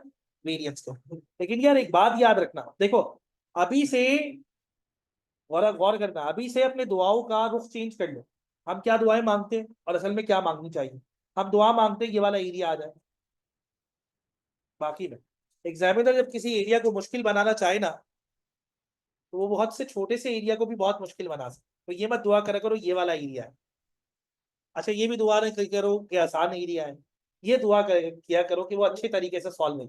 कभी कभार आसान एरिया भी आ रहा होता है, दिमाग नहीं चल रहा होता। असल में रीजन पता है क्या होता है? एक एरिया को क्लिक करना है हमने जाके, कभी कभार वो क्लिक नहीं हो रहा होता। सही है, तो इसलिए। और यार देखो एक बात याद रखो, शुरू में जो बातें की ना कि इतने सीआर क्यूज करेंगे, ये सारे के सामने मामला, पता है क्यों ये सारे के सारे मामला इसीलिए है कि जब तुम पेपर में बैठो ना, तो उस वक्त बैठ के तुम लोगों को लगे यार हाँ हम सही तरीके से पढ़ के आए। अगर मैं पेपर पे बैठ के ये कहूँ ना कि यार नहीं, अगर एक स्टूडेंट ये कहता है ना, हमें पता है कब खुशी होती है? अभी जैसे पेपर हुए, पेपर्स के बाद जब स्टूडेंट कहता है सर पहली दफा जब मैंने पेपर देखा ना अपनी जिंदगी में, मुझे लगा हाँ यार paper out of the syllabus नहीं आया। पेपर ऐसा लगा हाँ मैं आसानी से, कुछ लोगों का पुराना एक्सपीरियंस काफी बुरा जा चुका होता है, कुछ पेपर फ्लंक वगैरह हुए वो। अब देखो एंड रिजल्ट तो अल्टीमेटली जब ही पता लगता है जब वो रिजल्ट की डेट होती है, लेकिन कम से कम आधी से ज्यादा बातें तो उसी वक्त हो जाती है जिस वक्त आप पेपर दे के आते हो। तो पेपर में अगर आप कंफर्टेबल है ना, इसका मतलब है पीछे आप मेहनत करके आए। और अगर आपने पीछे मेहनत की हुई तो इंशाल्लाह पेपर मसला नहीं करेगा। पेपर मसला कब करता है सुन लो, बड़ा आसान सा मामला। मैंने अपनी जिंदगी में टोटल मिला के 2 सीआर को सॉल्व किए, वो एरिया आ गया। अब मैं अपने आप को प्लान करने में अच्छा खासा टाइम ले लूंगा कि मैंने स्टार्ट कहाँ से करना है, मैंने एंड कहाँ से पे करना। इसका आसान हल क्या है? अगर मैक्सिमम लेवल के क्वेश्चन मैं पहले से करके आ चुका हूँ, यार क्लास के अंदर ही अगर वो इन्वायरमेंट बन जाए तो एग्जामिनेशन हॉल का होता है तो ज्यादा बेहतर नहीं है? नए सीआरक्यू सॉल्व करो, मेरे सॉल्व किए हुए सीआरक्यू सॉल्व करने का कोई फायदा नहीं है। माशाल्लाह तुम लोग इस लेवल पे आ चुके हो ना, F5 के लेवल पे आए हो ना पेपर क्लियर करके, तो इसका मतलब है तुम्हारा दिमाग ऐसा है कि तुम चीजों को एक दफा देख लेते हो तो रिटेन रखते हो। अब मुझे खुद बताओ, मैं एक सीआरक्यू पहले खुद सॉल्व करवाऊं फिर तुम लोग सॉल्व करो, क्या फायदा होगा? लर्निंग जब ही है जब तुम उसके अंदर से डेटा एक्सट्रैक्ट करो, खुद ही डेटा निकालो, फिर उस डेटा को बेसिकली प्रोसेस करो और उससे इंफॉर्मेशन जनरेट करो, असल फायदा उसका। सही है। हमारे पास वेरिएंस के अंदर कौन कौन सी वेरिएंस है, नाम नहीं सुने होंगे आप लोगों ने। पहले नंबर पे कौन सा है भाई? Material mix variance. दूसरे नंबर पे सेल्स मिक्स वेरिएंस। तीसरे नंबर पे प्लानिंग और ऑपरेशनल वेरिएंस, और उसके अलावा उसकी थ्योरी। सर जब इसकी तरफ जाएंगे ना इंशाल्लाह, यह भी डिटेल में बात कर लेंगे। सर ये मिक्स एंड यील्ड वेरिएंस क्या होते हैं, प्लानिंग और ऑपरेशनल वेरिएंस क्या होते हैं, अभी फिलहाल बात नहीं कर सकते, बात करेंगे फजूल ही होगा, कुछ समझ में आएगा नहीं, इसलिए छोड़। आखिरी एरिया सबसे जबरदस्त, नाम क्या है इसका?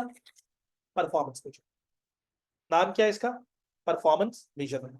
यार परफॉर्मेंस मेजरमेंट की एक अच्छी बात पता है क्या है? 60% परफॉर्मेंस मेजरमेंट, 60 to 70% तुम अपनी अर्ली स्टडीज के अंदर कंप्लीट करके आ चुके। मैं कुछ बातें करूं तुम लोगों से। सीआरक्यू ज्यादातर कहाँ के आते हैं, जरा गौर से सुनना। कंपनी के रेशियोज कैलकुलेट करें, फाइनेंशियल और नॉन फाइनेंशियल, और उसके ऊपर कमेंट्री करें। अब तुमने पता है क्या किया हुआ है? तुमने फाइनेंशियल और नॉन फाइनेंशियल रेशियोज कैलकुलेट किए हुए, लेकिन तुमने कमेंट्री नहीं की। तुमने फाइनेंशियल और नॉन फाइनेंशियल रेशियोज कैलकुलेट किए हुए, तुमने उसके ऊपर कमेंट्री नहीं की हुई, ये फर्क है। सर दूसरी बात, तुमने ROI RI कैलकुलेट किया हुआ, residual income, return on investment, divisional performance, sir वो मैंने कैलकुलेट किया हुआ है, उसके ऊपर कमेंट्री नहीं की। तो ये तकरीबन कोई 50-60% एरिया तुम पहले से कंप्लीट करके आ चुके हो। 50-40% एरिया तकरीबन तुमने और देखना है, तो ये तकरीबन कंप्लीट हो जाएगा अपनी जगह पे। अब लाजमी तौर पे ये वाला एरिया स्टूडेंट को थोड़ा सा ज्यादा मुश्किल कर रहा होता है, तो लाजमी तौर पे इसके ऊपर मैक्सिमम लेवल के ऊपर अगर हम क्वेश्चन करेंगे तो इंशाल्लाह वो अपनी जगह पर रिजॉल्व हो जाए। तो ये पूरा का पूरा कोर्स है भाई आपके पास, ये पूरा का पूरा कोर्स है आपके पास, और यही स्टार्टिंग का सारा सिनेरियो। अब आप लोगों ने दो तीन चीजों के ऊपर फोकस करना है भाई। पहले नंबर पे जब मैंने कुछ क्वेश्चंस वगैरह आप लोगों को दिए, तो मैं 90% श्योर हूं कि आप लोग वो क्वेश्चन कर सकते हैं। सही है, तो इसका मतलब वो करना है। सही है। दूसरे नंबर पे देखो यार, आखिर में कोई टाइम नहीं बचेगा। 20 तारीख के बाद ना तुम्हारा दिल चाहेगा कि तुम मुझे देखो, ना मेरा दिल चाहेगा, क्योंकि कैश मेरे हाथ में आ चुका होगा। सही है। तो ना मेरा दिल चाहेगा कि मैं तुम लोगों को देखूं। यार कोशिश ये करनी है कि 20 तक खत्म कर ले। यार देखो कुछ टाइम हमें अलग से भी चाहिए, लेकिन यार एक बात याद रखना, इसका मतलब ये नहीं है कि 20 को जब खत्म होगा, कौन सी 20 को भाई? फैब की 20 को। जब फैब की 20 को खत्म होगा, ये खतरनाक किस्म का मामला है इस दफा, तो फैब भी 28 दिन का होगा। सही है। तो कोशिश करेंगे इसको 17-18 तक कंप्लीट करने की कोशिश करें। सही है। अगर 20 तक भी हो गया तो कोई मसला नहीं है, लेकिन आखिरी डेट जो होगी वो कौन सी होगी? 20। बस एक बात का ख्याल रखना है यार तुम लोगों ने, वो ये कि चीजों को 20 के बाद के लिए नहीं छोड़ना। स्टूडेंट जो गलती करते हैं ना, वो पता है क्या करते हैं? स्टूडेंट गलती ये करते हैं कि चीजों को 20 के बाद के लिए छोड़ते हैं। यार सिलेबस खत्म हो जाएगा तो ये कर लेंगे, सिलेबस खत्म हो जाएगा तो ये कर लेंगे, ये हरकत नहीं करनी तुम लोगों ने।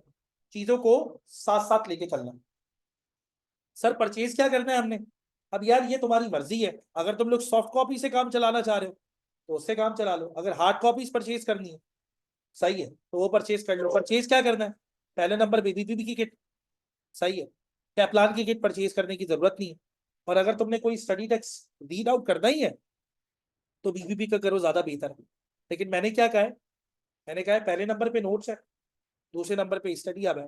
बल्कि यार और अच्छी बात करते हैं यार पहले नंबर पे स्टडी हब है, दूसरे नंबर पे नोट्स है। हम क्यों अपने आप को आगे रखें भाई? पहले नंबर पे स्टडी हब है, दूसरे नंबर पे नोट्स है। लेकिन हम नोट्स पहले क्यों कर लेते हैं? क्योंकि क्लास में कवर हो जाते हैं। बाकी रीडिंग तुम लोग कहाँ से करोगे? स्टडी हब से। एक दो चीजों का ख्याल रखना यार, एक दो चीजों का ख्याल रखना है वो ये, स्टडी हब के ऊपर अपनी परफॉर्मेंस जो है ना, उसको रिमूव मत करना, डिलीट मत करना, अपनी हिस्ट्री को डिलीट मत करना।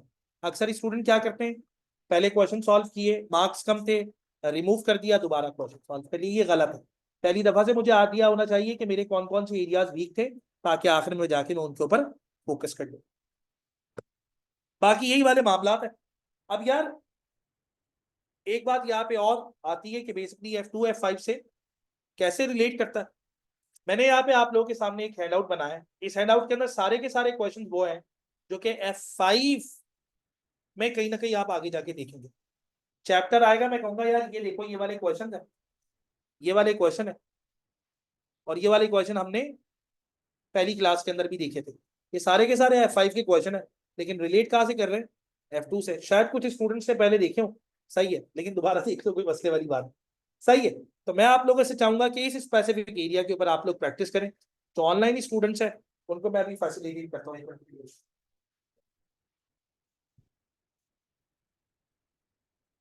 इस हैंडआउट के अंदर क्वेश्चन नंबर 1 से लेकर क्वेश्चन नंबर 10 तक आप लोगों ने सॉल्व करना। अच्छा जी। अब यार वो स्टूडेंट्स जो ऑनलाइन क्लास ले रहे हैं उनके पास हैंडआउट नहीं आएगा। यार मैंने दो बातें की हैं इसके बारे में। पहले नंबर पे मैंने कोर्स के बारे में बताया क्या बात की है। मैंने कोर्स के बारे में ये बात की है कि इंशाल्लाह हमने कोशिश ये करनी है कि 18 से 20 तक अपने कोर्स को वाइंड अप कर लें, एक बात। दूसरी बात मैंने एक और की है, वो ये कि हमने एक चीज की कोशिश करनी है, वो ये कि कोर्स के अंदर जो भी चीजें हैं ना, वो डायरेक्टली उन्हीं टाइम पे हम खत्म करें जब वो चल रही हैं। यार उसको आखिर के लिए छोड़े नहीं। हम ये ना सोचे 18 के बाद रिवीजन कर लेंगे। चीजों को साथ साथ देखना है। दो बातें। तीसरी बात जो मैंने की थी वो ये की थी कि देखो ये चीजें तुम अगर परचेज करना चाहो तो हार्ड कॉपी में परचेज कर सकते हो। पहली चीज, बीपीपी की किट, इसकी सॉफ्ट कॉपी में शेयर कर दूंगा, अगर तुमने हार्ड कॉपी परचेज कर दी है तो कर लो। दूसरे नंबर पे बीपीपी की बुक। असल में मामला ये है कि मेरे हैंडआउट्स के अंदर अच्छे खासे क्वेश्चन जो है वो कैप्लान के शामिल है, तो तुम्हें कैप्लान की किट परचेज करने की जरूरत नहीं है। पहली बात ये हो गई। दूसरी बात ये कि मैं अपना नंबर शेयर कर रहा हूँ आप लोगों के साथ। सही है। आप लोग एक काम करें, मुझे मैसेज कर दें ताकि मैं आप लोगों के साथ प्रैक्टिस क्वेश्चन का हैंडआउट शेयर कर दूं। बेटा यह आप लोगों ने प्रैक्टिस क्वेश्चन का हैंडआउट कंप्लीट करना है। काम होगा। कितने बनाए थे? आखिर में आए नहीं स्कूल।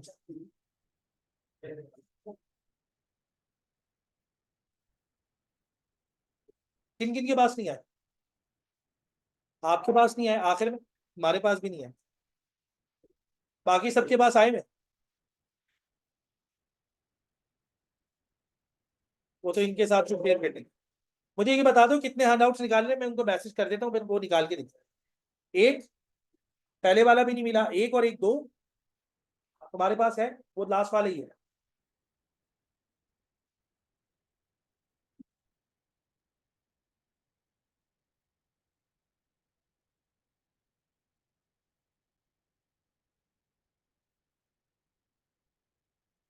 सही है, तुम्हारे पास दोनों आ गए, सिर्फ तुम्हारे पास नहीं है, बाकी सबके पास है यार। सही है। F5 के साथ F9 का कॉम्बिनेशन बनाया जा सकता है। देखो यार मैं तुम लोगों को एक बात बताता हूँ। आज मैं आ रहा था, हम कुछ इसी बारे में, मैं किसी से डिस्कस कर रहा था, इसी बारे में डिस्कस कर रहा था। देखो यार F5 जो तुमसे मांगेगा वो तुमसे मांगेगा अगर तुम फुल टाइम स्टूडेंट हो ना। अगर तुम फुल टाइम स्टूडेंट हो, अगर तुम फुल टाइम स्टूडेंट हो, यानी तुम कहते हो सर मेरी जिंदगी में एक ही काम है और वो है पढ़ना, सिंपल सी बात है, मैं चाह रहा हूँ अभी पढ़ लूँ ताकि आगे आने वाले दिनों में फिर मार्केट में चला जाऊँ। तो यार ये बात मानने वाली है कि अगर तुम सिर्फ और सिर्फ F5 का पेपर पढ़ते हो ना, सिर्फ और सिर्फ F5 का पेपर पढ़ते हो और अभी से, तो बाकी में तुम अपने 100% टाइम को यूटिलाइज नहीं कर पाओगे। तुम्हें समझ में नहीं आएगा मैं क्या करूँ, मैं कितना F5 पढ़ूँ, क्या क्या पढ़ूँ, क्या क्या और करूँ। ये बात मानने वाली है। एक फुल टाइम स्टूडेंट जो होता है वो अगर लग के रोजाना 8 घंटे पढ़ने के लिए तैयार है, 8 से 9 घंटे पढ़ने के लिए तैयार है, तो वो आराम से दो पेपर दे सकते हैं। आराम से दो पेपर दे सकते हैं। F5 तुमसे डिमांड करेगा तुम्हारे पूरे 3 दिन, और बाकी 3 दिन तुम दूसरे पेपर को दे सकते हो। लेकिन फिर उसका मतलब ये रोजाना 9 घंटे निकालना, रोजाना 9 घंटे निकालने। जिस दिन F5 की क्लास है उस दिन F5 को निपटाना है, जिस दिन F9 की क्लास है उस दिन F9 को निपटाना है, तो हो जाए। ऐसा नहीं है नहीं हो सकता। फुल टाइम स्टूडेंट कर सकता है, लेकिन वो शुरू से ही 9 घंटे की रूटीन बनानी पड़ेगी। अगर तुम शुरू से ये कहते हो कि नहीं मैं तो 4 4 घंटे पढ़ूंगा ये, और 9 घंटे को इतना मुश्किल नहीं होता। आपने सुबह में 4 घंटे दे दिए और शाम में 4 घंटे दे दिए, हमारा दिन कम से कम भी 16 घंटे का होता है।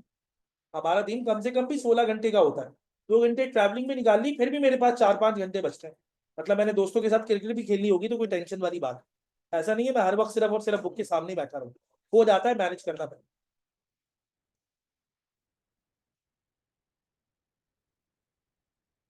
सही है नहीं? हैंड आउट की तरफ आए। स्टार्ट किया आप लोगों ने? क्या चीज? तुम्हारा कहो। अभी मेरे ख्याल से बना नहीं है, लेकिन वो आ जाएगा आज, आज मैं उनसे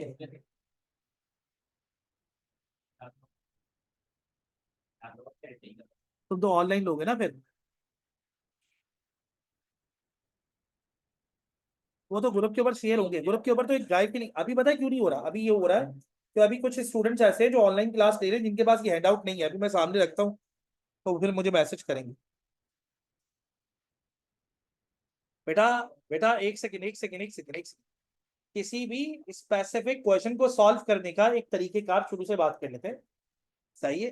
हर हर कोई अपना अपना क्वेश्चन अलग सॉल्व करेगा, इस बात को रियलाइज करना है कि मुझे पुरानी वाली कितनी चीजें याद है, बताना थोड़ी है यार बैठ के, ये इस तरह हो जाएगा, ये इस तरह हो जाएगा, अलग अलग करो भाई। यार ये कुछ प्रैक्टिस क्वेश्चन मैंने आप लोगों के सामने रखे हैं, सही है। ये प्रैक्टिस क्वेश्चन आप लोगों ने स्टार्ट करना है, इसके ऊपर तकरीबन टोटल मिला के 10 क्वेश्चन है। एक एक करके स्टार्ट करें, मैंने हैंड आउट इसीलिए दिया आप लोगों का, स्क्रीन के ऊपर क्वेश्चन नहीं दे रहा, उसका मेन रीजन ये कुछ स्टूडेंट जल्दी करेंगे, कुछ थोड़ा सा डिले करेंगे, ताकि सब कंप्लीट करने की कोशिश करें। ये पहला क्वेश्चन है हमारे पास कॉस्ट प्लस प्राइसिंग का, ये क्वेश्चन आप लोगों ने कंप्लीट करना है, ये सिर्फ रियलाइजेशन है यार, कुछ भी नहीं है। अगर मुझसे सॉल्व नहीं भी हो रहा, जब भी बहुत बड़ा इशू नहीं है, अगर हो रहे हैं तो ऐसा नहीं है कि मैंने ये सारे के सारे क्वेश्चन सॉल्व कर लिए तो मेरा F5 तो ऐसे ही निकल जाएगा, ऐसा कुछ भी नहीं है। बस ये इस बात की रियलाइजेशन है कि मुझे पुरानी वाली चीजें कितनी याद है, इसलिए मैं कह रहा हूँ अलग अलग करें। क्वेश्चन नंबर 1 से स्टार्ट करना है यार, और आगे लेके चलना है इसे। जो स्टूडेंट जिनके पास हैंड आउट नहीं है, अगर वो हैंड आउट यहाँ से सॉल्व करना चाह रहे हैं यहाँ से सॉल्व कर लें, वरना मुझे व्हाट्सएप कर दें, मैं इंशाल्लाह हैंड आउट आप लोगों के साथ शेयर कर देता हूँ। नंबर मैंने लिखा था, दोबारा लिख देता हूँ।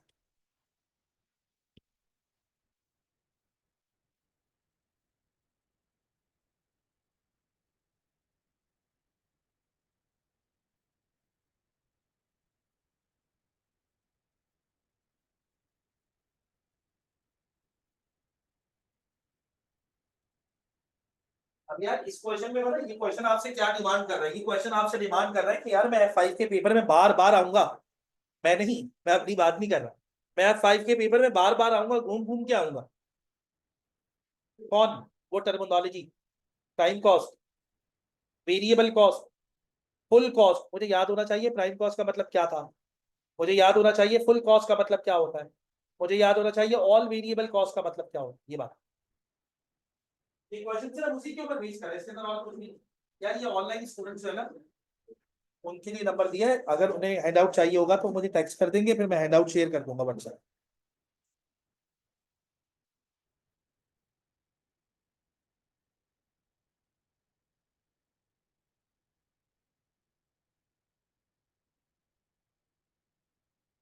पहला क्वेश्चन सॉल्व हो जाएगा।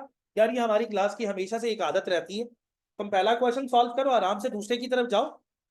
तुम पहला क्वेश्चन सॉल्व करोगे, मैं पहला डिस्कस नहीं करूंगा, मैं हमेशा सबसे आखिरी स्टूडेंट को देखूंगा, सही है, ताकि वो सॉल्व करता हुआ आगे जाए तो हम आगे चले, सही है? तुम लोग अगले क्वेश्चन पे चले जाना, अगर पहला सॉल्व हो जाए।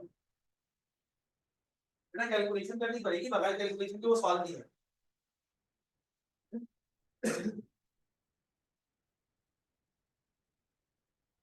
यार F5 का अभी ग्रुप नहीं बना, इसलिए मैंने नंबर शेयर किए। F5 का भी ग्रुप नहीं बना, इसीलिए मैंने नंबर शेयर किए। हाँ सर, अब बात से कह के उसका ग्रुप बनवा देता हूँ।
मेरे ख्याल से मैंने सारे स्टूडेंट के साथ शेयर कर दिए दोनों।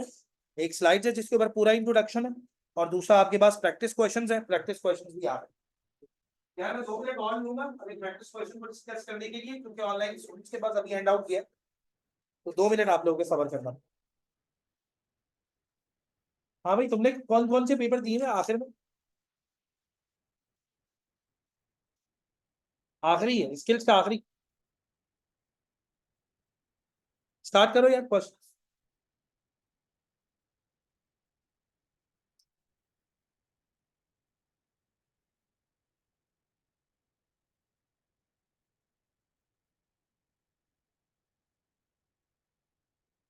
हाँ भाई, किसी का आंसर आया अभी तक? वो कह रहे हैं सर हमारा आंसर सी आ रहा है, किसी का चेंज आ रहा हो तो भी बताइएगा। पहला आंसर मेरे पास आ रहा है सी का। अगर किसी का आंसर चेंज आ रहा है जब भी बताइएगा।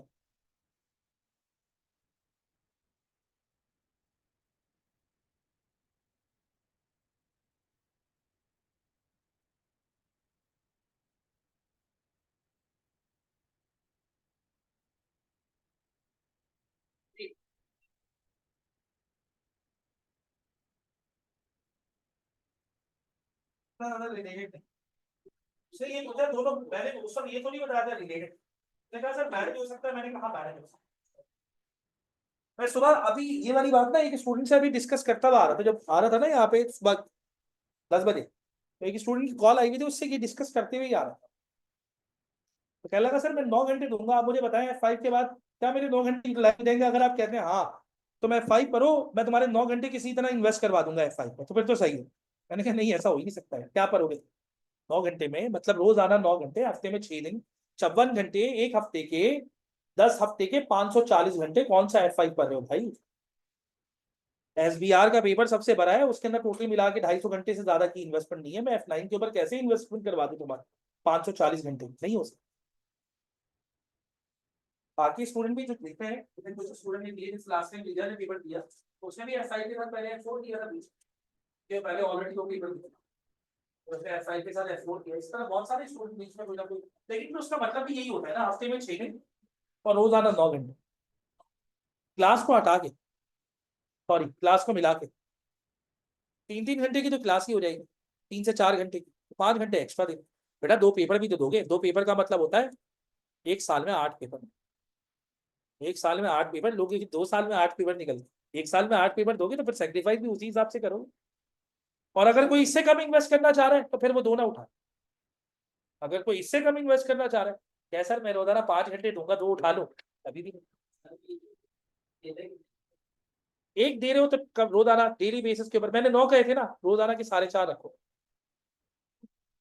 4 4.5। किसकी? अच्छा, मैं उनके,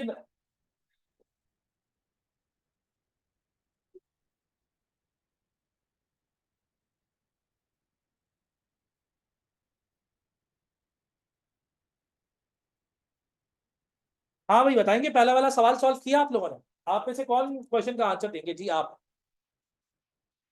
सेकंड लास्ट फॉर्म। हाँ बताओ। तुमने सबसे पहले पहली वाली प्राइसिंग कैलकुलेट की। प्राइसिंग क्या थी यार? थोड़ी सी खामोशी। पहली वाली प्राइसिंग क्या थी? Prime cost plus 80%। Prime cost plus 80%। हाँ भाई बताओ, तुमने प्राइम कॉस्ट कितनी निकाला? यार थोड़ी सी खामोशी, ताकि मुझे आखिर से आवाज आ। जी बताइएगा, तुमने यहाँ पे प्राइम कॉस्ट कितनी ली? 12 ली है, वो तो दी भी थी। और उसके बाद उसमें प्रॉफिट ऐड किया, कितने परसेंट? सही है। नहीं, आंसर क्या आ रहा था इसका? कितना? 21.6। अच्छी खासी अमाउंट है। दूसरे नंबर पे मार्जिनल कॉस्ट, तुमने मार्जिनल कॉस्ट निकाली। मार्जिनल कॉस्ट कितनी है तुम्हारी? 12। 12 - 3 तो नहीं होगा? 12 के अंदर माइनस तो 3 नहीं होगा। 12 के अंदर प्लस होगा 3 यार। प्राइम कॉस्ट का मतलब होता है ऑल डायरेक्ट कॉस्ट। अब इसके अंदर इनडायरेक्ट कॉस्ट भी तो प्लस करोगे। 12 + 3। आंसर क्या आया? 15। 15 + 15 का 60%, कितना बनेगा? 24। सब अभी तक सबसे बेहतर कौन सा है? अभी तक सबसे बेहतर है ये वाला। अभी तक सबसे बेहतर कौन सा है? ये वाला। उसके बाद टोटल एब्जॉर्प्शन कॉस्ट। सारी कॉस्ट आएगी, यानी कि 12 plus 3 plus 6 is equal to 21, 21 plus 21 का 20% कितना हुआ 25.2। अभी तक सबसे बेहतर कौन सा है, अभी तक सबसे बेहतर सी है। लेकिन यार आप में से कौन बताएगा मुझे डी का आंसर क्या निकाला आप लोगों ने? हाँ भाई, मुझे डी का आंसर बताएंगे आप।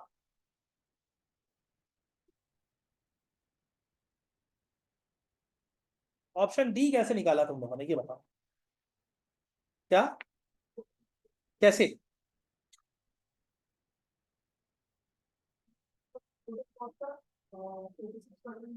टोटल कॉस्ट के ऊपर इन्होंने 86% लिया है। इन्होंने कहा सर देखें, सेलिंग प्राइस में तो माइनस क्या करते हैं, सेलिंग प्राइस में तो माइनस करते हैं टोटल कॉस्ट, तो क्या आता है प्रॉफिट। अच्छा सर यहाँ पे प्रॉफिट पता है कितने परसेंट है, 14%। क्या है 14%। और सेलिंग प्राइस कितने परसेंट होगी, 100%। तो कॉस्ट कितने परसेंट होगी, 86%। अगर सर ये कॉस्ट 86% है कितनी, 21। तो अगर ये 21 86% है तो इसका 100% सेलिंग प्राइस कितनी होगी बताइए, 24.41, 24.41 या 24.42। मुझे ये बताओ सबसे बेहतर ऑप्शन कौन सा आ रहा है, बिल्कुल सही आंसर। ये हो गया पहला क्वेश्चन। ये कौन सा क्वेश्चन हो गया, पहला। दूसरा किया आप लोगों ने? सर दूसरा क्वेश्चन हमें ये याद दिलाता है कि हमें बचपन वाला हाइलो मेथड याद है। बेटा इसके अंदर क्वेश्चन ऐसे ही रैंडमली ऐड नहीं कर दिए, हर क्वेश्चन के पीछे एक लॉजिक थी। इस क्वेश्चन के पीछे क्या लॉजिक थी, अच्छा एक और चीज, एक और चीज भाई, ये वाली बात अपनी जगह पे वाइंड अप हो जाएगी। मैं अपनी जगह पे एक और कोशिश कर लूंगा, वो ये कि हाथ के हाथ आज ही ग्रुप बन जाए। तो पहले नंबर पे ये कोशिश कर लूंगा कि आज ही ग्रुप बन जाए, आप लोग उसके अंदर ऐड हो जाए। नहीं तो नंबर लिखा हुआ है, नोट डाउन कर लें। कौन से स्टूडेंट्स के लिए नोट डाउन करना बहुत जरूरी है, जब ये खत्म होगा ना, जब ये खत्म होगा तुम लोगों को आइडिया हो जाएगा तुम्हारी बेसिक कितनी स्ट्रांग है कितनी स्ट्रांग नहीं। चाहे अभी लिटरली एक छोटी सी गलती क्या हुई, हमने प्राइम कॉस्ट में से माइनस क्या कर दिया, हमने प्राइम कॉस्ट में से माइनस क्या कर दी, वेरिएबल कॉस्ट। हमने प्राइम कॉस्ट में से माइनस क्या कर दी, वेरिएबल कॉस्ट। क्या आप प्राइम कॉस्ट में से माइनस क्या कर दी, वेरिएबल कॉस्ट। तो प्राइम कॉस्ट में से वेरिएबल कॉस्ट माइनस थोड़ी होगी। प्राइम कॉस्ट के अंदर हमने क्या करना है, बेसिकली ऐड करना है किसको, वेरिएबल कॉस्ट को, जब हमारे पास टोटल वेरिएबल कॉस्ट बनेगी। प्राइम कॉस्ट में प्लस करेंगे किसको, वेरिएबल कॉस्ट को, जब हमारे पास क्या बनेगी, टोटल वेरिएबल कॉस्ट। ये छोटे छोटे एरियाज रिकॉल करने के लिए हमें एक चैप्टर की रिवीजन करनी पड़ेगी। कोशिश करना कि जिन स्टूडेंट्स को ज्यादा मसला आ रहा है वो उस चैप्टर की रिवीजन करके लाजमी आए। चैप्टर कौन सा है, पहला chapter cost classification and cost behaviour. तो उसकी रिकॉर्डिंग में आप लोगों के साथ शेयर कर दूंगा, जिन स्टूडेंट्स को जरूरत है। तो ऑटोमेटिकली अगर उसको देख के आ जाएंगे तो ये छोटी छोटी चीजें क्या हो जाएंगी, रिकॉल हो जाएंगी, थोड़ा बेहतर हो जाएगा। आगे चलो, अगला वाला एरिया हाइलो मैथड का। हाइलो मैथड में मेरे ख्याल से वेरिएबल कॉस्ट निकालनी थी शायद भाई। फिर कौन सा क्वेश्चन, हाइलो नहीं है अगला वाला, हाइलो तो है।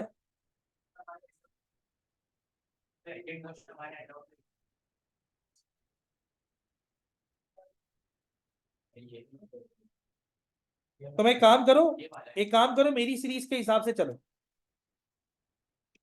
क्वेश्चन नंबर 1 ये हो गया, क्वेश्चन नंबर 2 ये करो। मैंने ये देखो तुम्हारे पास कहाँ है, ये करो, ये करो पहले ये करो, फिर उसकी तरफ आओ।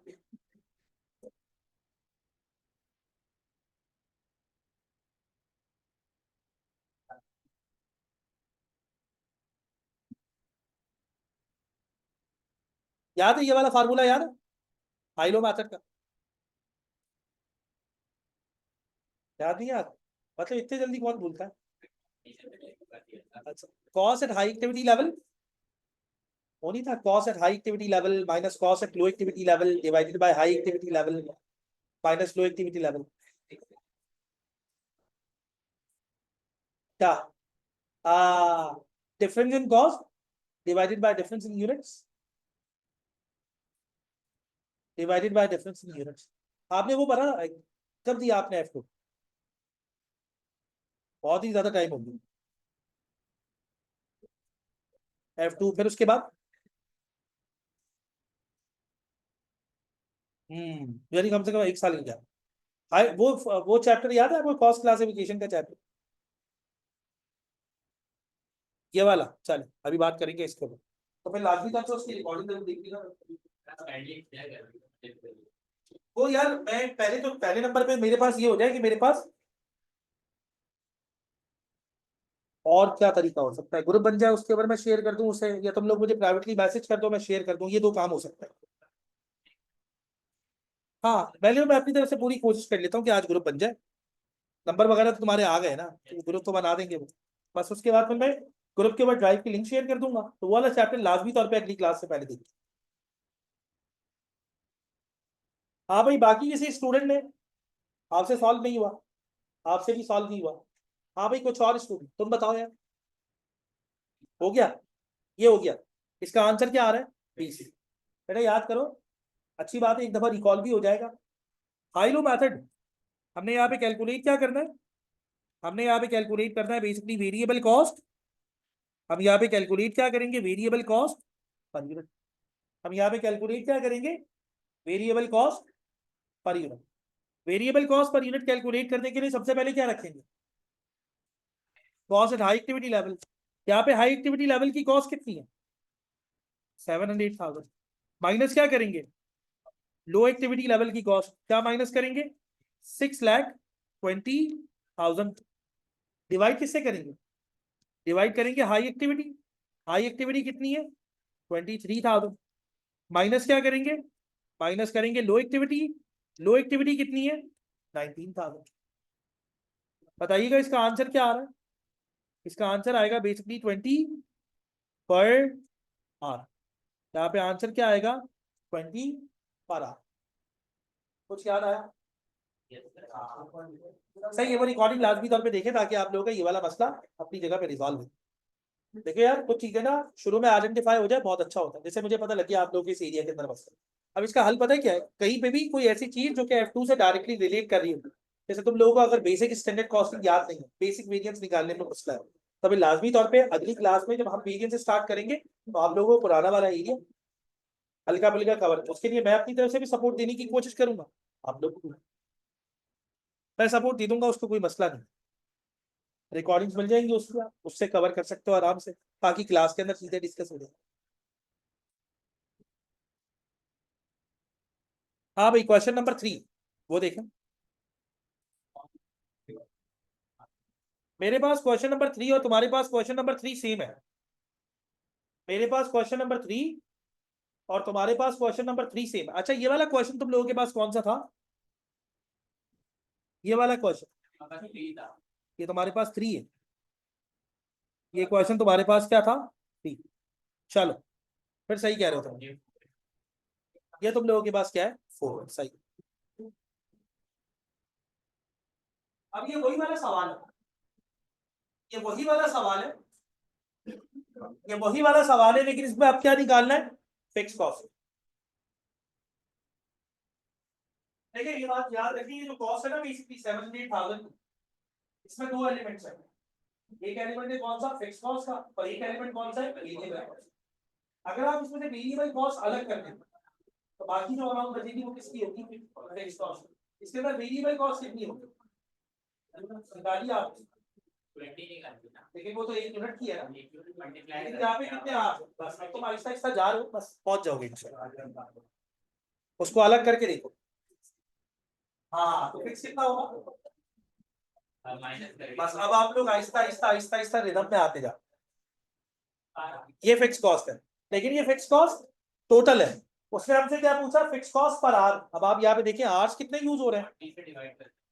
नहीं, हमेशा हमेशा जब भी फिक्स कॉस्ट पर आर निकालते हैं उसके लिए जो एक्टिविटी लेवल यूज करते हैं वो बजट वाला एक्टिविटी लेवल यूज करते हैं। अब यहाँ पे बजट एक्टिविटी लेवल कहीं ना कहीं गिवन होगा, आराम से पहले क्वेश्चन सॉल्व करो, जहां तक गए हो वहां तक उसको सॉल्व करो, आगे सोचो फिर उसके बाद बात करो।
वैसे इसका आंसर जो है वो बेसिकली 12 है। इसका आंसर बेसिकली क्या है? 12।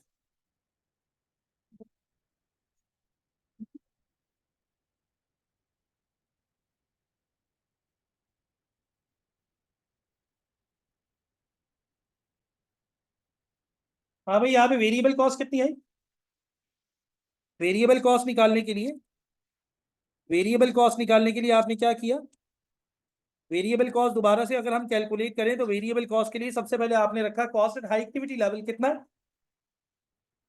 कितना है cost at high activity level? 700,000 minus cost at low activity level. Cost at low activity level कितना है? 620,000। डिवाइड किससे करूंगा? High activity level. High activity level कितना है? 19,000। पहले 23,000। 23,000 के बाद जो अगली अमाउंट आएगी वो कितनी आएगी? 23,000 के बाद जो अगली अमाउंट आएगी वो आएगी 19,000। बताएंगे आंसर क्या आ रहा है? आंसर आ रहा है बेसिकली इसका 20 पर आवर। इसका आंसर क्या आ रहा है? Basically 20 per hour. Variable cost के बाद अगली कॉस्ट कौन सी होगी? Fix cost. अभी हम यहाँ पे एक छोटी सी बात कर रहे थे। अगर हमने कभी फिक्स कॉस्ट कैलकुलेट करनी हो तो हम सबसे पहले रखेंगे टोटल कॉस्ट। हमने टोटल कॉस्ट रखी 700,000। अब यार जब यहाँ पे टोटल कॉस्ट रखी है तो यहाँ पे रखेंगे टोटल वेरिएबल कॉस्ट। अब टोटल वेरिएबल कॉस्ट हम 20 तो रख नहीं सकते, वजह क्या है? केवल 20 बना। तो हमने कहा जिस वक्त 20 की कॉस्ट आ रही थी हमने 23,000 आवर्स काम किया था। 23,000 को मल्टीप्लाई किससे करेंगे? 20 से। बताओगे आंसर क्या आएगा? 460,000। कोई बताएगा यहाँ पे फिक्स कॉस्ट कितनी आएगी? यहाँ पे फिक्स कॉस्ट आएगी 2,40,000। पहले यहाँ तक बताओ किसी को कोई इशू? तुम लोग आगे गए। इसके बाद हमने क्या निकालना था? हमने निकालना था fix production overhead per hour. अब जरा गौर से बात सुनिएगा। मैंने बताया यहाँ पे क्या निकालना है। मैंने यहाँ पे निकालना है fix FOH per hour. Fix FOH per hour. अब मुझे एक बार बताओ, अगर मैंने फिक्स FOH पर आर निकालना हो तो करूंगा क्या? फिक्स FOH को डिवाइड करूंगा आर से। यहाँ पे फिक्स FOH है कितना? 2,40,000। अच्छा ये बात मानते हो ये पर मंथ है? ये बात मानते हो ये पर मंथ है ना? मंथ का और मंथ टू का, ये ईयर वन ईयर तो नहीं है, मंथ है। मंथ वन, मंथ टू, इसका मतलब है ये फिक्स FOH जो आपने ये निकाला है ये पर मंथ के ऊपर निकाला है। एक बात बताओ यार, यार देखो, ये बात मानने वाली है। मैं आने वाले चैप्टर में चीजों को बेसिक से स्टार्ट कर सकता हूँ, लेकिन आज जो है ना वो सेल्फ रियलाइजेशन, ताकि हम चीजों को देखना शुरू करें आहिस्ता आहिस्ता आहिस्ता आहिस्ता हम उस पटरी पे आना शुरू। ये क्लास वो डिसाइडिंग क्लास नहीं है जो इस बात को डिसाइड करेगी आगे जाके मुझे चीजें समझ में आएंगी या नहीं। लेकिन ये क्लास कम से कम हमें ये बात रियलाइज करवाएगी कि हमने अगली क्लास से पहले पहले कॉस्ट क्लासिफिकेशन का चैप्टर देखना। ये छोटी छोटी बात। लेकिन एक बात मानने वाली है, वो ये कि इसके अंदर हम छोटी छोटी बहुत सारी बातें करेंगे। जरा गौर करो। ओके यार, ये जो PM का पेपर हो या F2 का पेपर हो, होता तो ये कॉन्सेप्चुअली। किसी चीज, कोई भी चीज ऐसी नहीं हो सकती जो मैं कहूँ यार ये इस तरह होता है। जैसे मुझे पिछली क्लास के अंदर मेरे पास एक स्टूडेंट था, सर फैजान कई। उसने पता नहीं मुझे एक बात की थी। सर फैजान शायद कोई एक बात कोट करते हैं। वो कोट करते हैं, बेटा दिमाग नहीं चलाओ, याद कर लो। वो इस तरह का कोई वर्ड यूज किया था, शायद तुम लोगों को याद भी हो। क्या क्या? लकीर। हाँ, लकीर को फॉलो करो, बस जो लिखा हुआ है उसके हिसाब से चलना है, क्योंकि वो रूल्स है ना। वो रूल्स है।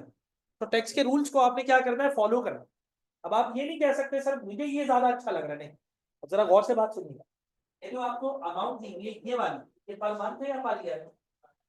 अब मुझे एक बात बताओ, इस पर मंथ की अमाउंट में जो कॉस्ट शामिल होगी वो पर मंथ की होगी या पर ईयर की होगी? यार जब टोटल कॉस्ट पर मंथ की है तो उसमें फिक्स एफओएच भी पर मंथ का शामिल होगा या पर ईयर का शामिल? पर मंथ का। अब यहाँ पे क्वेश्चन में जो पॉइंट है वो क्या है? ये जो फिक्स एफओएच की अमाउंट है ये है पर मंथ। नीचे हमें आवर्स भी दिए हैं, जरा गौर करना। फिक्स प्रोडक्शन ओवरहेड एब्जॉर्ब होता है इस समरी आवर्स के ऊपर। नॉर्मल एक्टिविटी लेवल क्या है? 2,40,000 आवर्स। एक साल के कितने आवर्स है? अब मुझे एक बात बताइए, यहाँ पे जब मैं डिवाइड करूंगा पूरे साल के आवर्स से करूंगा या एक महीने के आवर्स से करूंगा? Per month. मुझे बताएंगे यहाँ पे पर मंथ आवर्स कितने? 20,000 hours. 20,000 hours per month. Clear है? तो अगर मैं 2,40,000 को डिवाइड कर दूं 20,000 से तो एक घंटे की अमाउंट कितनी आएगी? 12। बिल्कुल ऐसा ही सही है। ये क्वेश्चन नंबर 3 हो गया। आ जाइएगा क्वेश्चन नंबर, एक सेकेंड रुकिएगा। क्वेश्चन नंबर 4 मेरे ख्याल से बीसीसी वाला है, जिसमें टारगेट कॉस्ट निकाली। बस सही, यानी एक सवाल आ गया।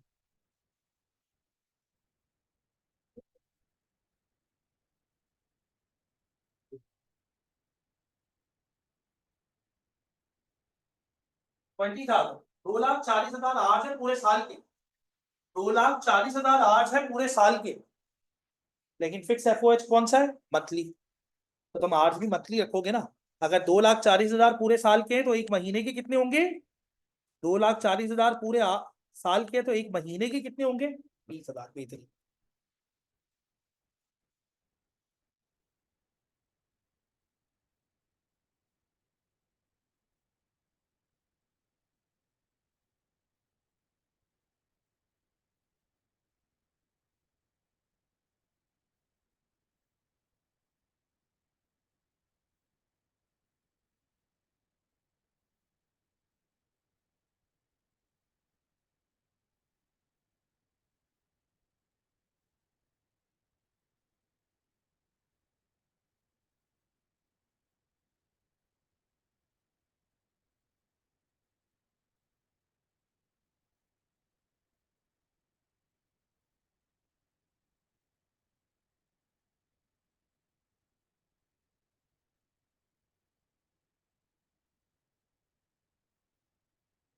टारगेट कॉस्ट निकालना है। अगर किसी को टारगेट कॉस्टिंग वाला एरिया याद ना भी हो, जब भी हम एक चीज को आइडेंटिफाई कर सकते हैं, मुझे प्राइस दिया हुआ है, मुझे प्रॉफिट मार्जिन भी दिया हुआ है, और कह रहा है कॉस्ट कैलकुलेट करके दो। अगर मुझे टारगेट कॉस्टिंग याद है तो बहुत अच्छी बात है, लेकिन अगर नहीं भी यार, जब भी मैं कहीं ना कहीं लॉजिकली भी टारगेट कॉस्ट निकाल के दे सकता। निकाली तुमने? निकाल ली? निकालना आराम से, आंसर मत दिया देना यार, जब तक मैं तुम आपस में इतनी ऊंची ऊंची आवाज से क्वेश्चन के आंसर क्यों डिस्कस कर रहे हैं? चलो आगे चलो।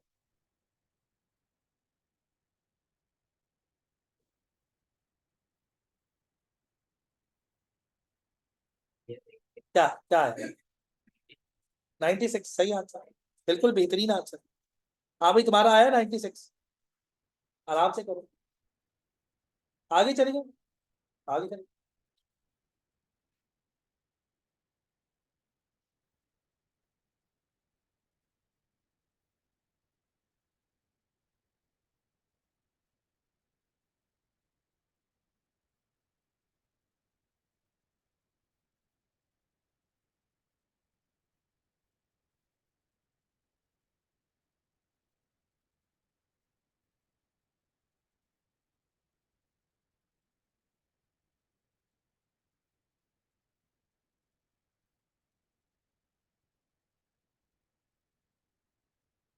इस क्वेश्चन को बाद में लेके आने का मतलब ये था, स्टार्टिंग का प्रेशर थोड़ा कम करना। ये भी एक लॉजिक शुरू से चलती आ रही है, मैं नहीं रहता हूँ नॉर्मल वेस्टेज। नहीं नहीं, ये नॉर्मल और नॉर्मल वेस्टेज की बात नहीं हो। आप ये कह रहे हो, मैं सपोज करिए चैप्टर को, वैसे एग्जाम्पल दे रहा हूँ, एक चैप्टर को खत्म करवाने के लिए मुझे 5 घंटे चाहिए। जब मैं 5 घंटे तक रोशनी के साथ खड़ा रहूंगा तो वो चैप्टर खत्म होगा। अब आप मुझे एक बात बताएं, मैं सर बात से क्या बात करूंगा? 5 घंटे की एक क्लास रखने मेरी, 3 घंटे की एक 2 घंटे की, या 2 क्लासेस रखने की 3 घंटे की? वजह बताइए। क्योंकि 3 घंटे की क्लास में आधे घंटे का क्या हो जाएगा, ब्रेक। जब मुझे 5 घंटे चाहिए होंगे, मैं क्लास कितने घंटे की रखवाऊंगा? 6 घंटे। आप लोगों को क्या लगता है, मैं यहाँ पे कह रहा हूँ 100 आवर्स का कोर्स है, तो मैं 100 आवर्स तक यही कहूंगा? नहीं, 10% टाइम ऐसा है तो 30 में से अपने ब्रेक्स के लिए निकालो, ये बात मानने वाली है। इसका मतलब ये होता है कि जितने आवर्स में कोर्स कवर होगा उससे ज्यादा आवर्स की बात करेंगे। ये यही गलती करते हैं स्टूडेंट, तो इसके बारे में बात करेंगे, बात करते हैं। यही तो बात थी, बात ये थोड़ी थी जो मैंने इतनी देर से कही है। बात में ये बात है जो इन्होंने आंसर निकाल लिया।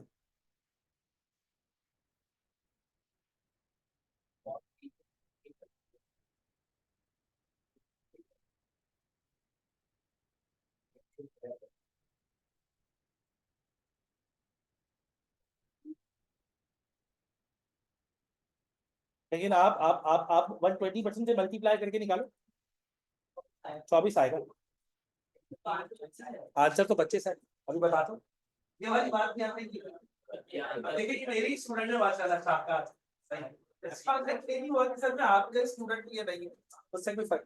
वो MA1 में भी सवाल था, MA2 में भी था, अभी करते हैं ना, अभी करते हैं। हाँ हाँ सिंपल सी बात है, अभी बात करते हैं ना उसको। देखो यार, मैं तुम लोगों को एक छोटी सी बात बार बार रियलाइज करवाने की क्या कोशिश कर रहा हूँ। वो चीजें जो F2 के अंदर मौजूद थी वो यहाँ पे कहीं ना कहीं एग्जामिन होती है, उसी लेवल के ऊपर एग्जामिन होती है जिस लेवल के ऊपर F2 था। तो इसका मतलब ये हुआ कि हमारा अच्छा खासा कोर्स, मैं लिटरली अगर आपको बताऊं, हमारा तकरीबन 30 to 35% कोर्स सिर्फ ऐसा है जो हमने सिर्फ याद दिलाना है, और वो F2 का ही था जो हमारे F5 में यूटिलाइज हुआ। यानी 30-35% कोर्स कोई छोटी मोटी बात नहीं होती। बेहतर तरीके से F2 को यूटिलाइज कर लो, बेहतर तरीके से F2 को यूटिलाइज कर लो, दोबारा रिवाइज कर लो, पेपर में 30-32 मार्क्स तो वैसे ही आ जाए। तो एडिशनल क्या है, एडिशनल F5, इससे 35% तो F2 ही है। आगे बात करें भाई, पहले यार ये देख ले, मुझे ये बताइए टारगेट कॉस्ट निकालने का सिनेरियो क्या था। सबसे पहले क्या रखते हैं, सेलिंग प्राइस। बताओ यार यहाँ पे सेलिंग प्राइस कितनी है, कितनी है सेलिंग प्राइस। सेलिंग प्राइस है 120। ये बताइए यहाँ पे प्रॉफिट कितना है, यहाँ पे प्रॉफिट है 20%, कितना हुआ 24। तो ये बताइए यहाँ पे आपकी कॉस्ट कितनी होगी, कॉस्ट होगी 96। कोई मसला, किसी ने इसमें कुछ पूछना। हाँ भाई आ गया था 96, बेहतरीन यार। लेकिन यार एक बात याद रखो, हाँ क्या कह रहे हो बताओ। बात तो फिर भी वही है, नहीं नहीं नहीं नहीं नहीं।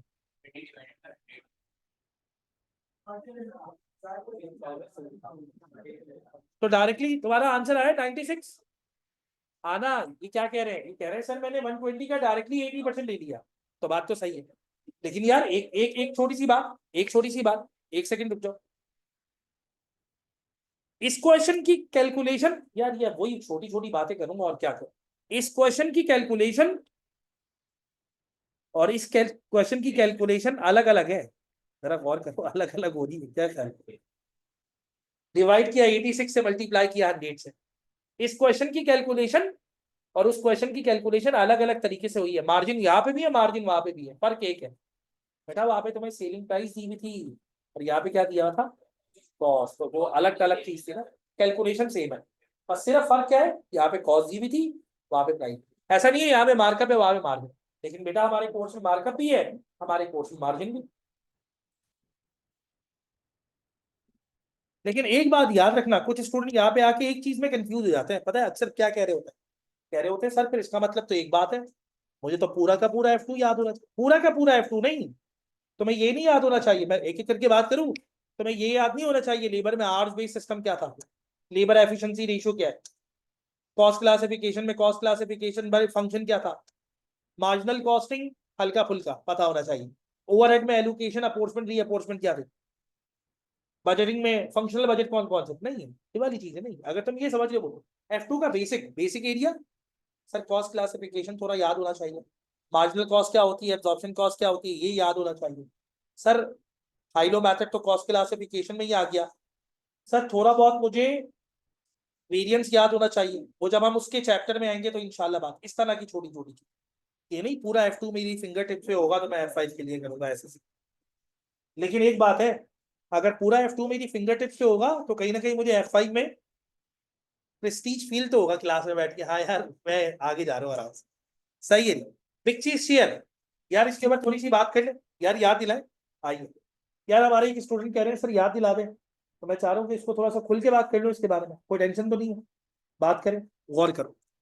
इन्होंने कहा सर देखें लिखा हुआ क्या है, big big cheese shares manufacture and sales executive leather share, they are considering a new design of massaging chair to launch into the competitive market in which they operate. Leather cost कितनी है, कितनी है भाई leather की cost, 10, 1 metre की, और कितने metre चाहिए, 2 मीटर चाहिए। कोई मसला, आगे सुनो, लॉस कितना है 20%। पहले तो 2 मीटर की अमाउंट बता, 2 × 10 इज इक्वल टू 20। इन्होंने कहा सर सिंपल सी बात है, आप 20 का 120% ले लो, यही कहा ना तुमने,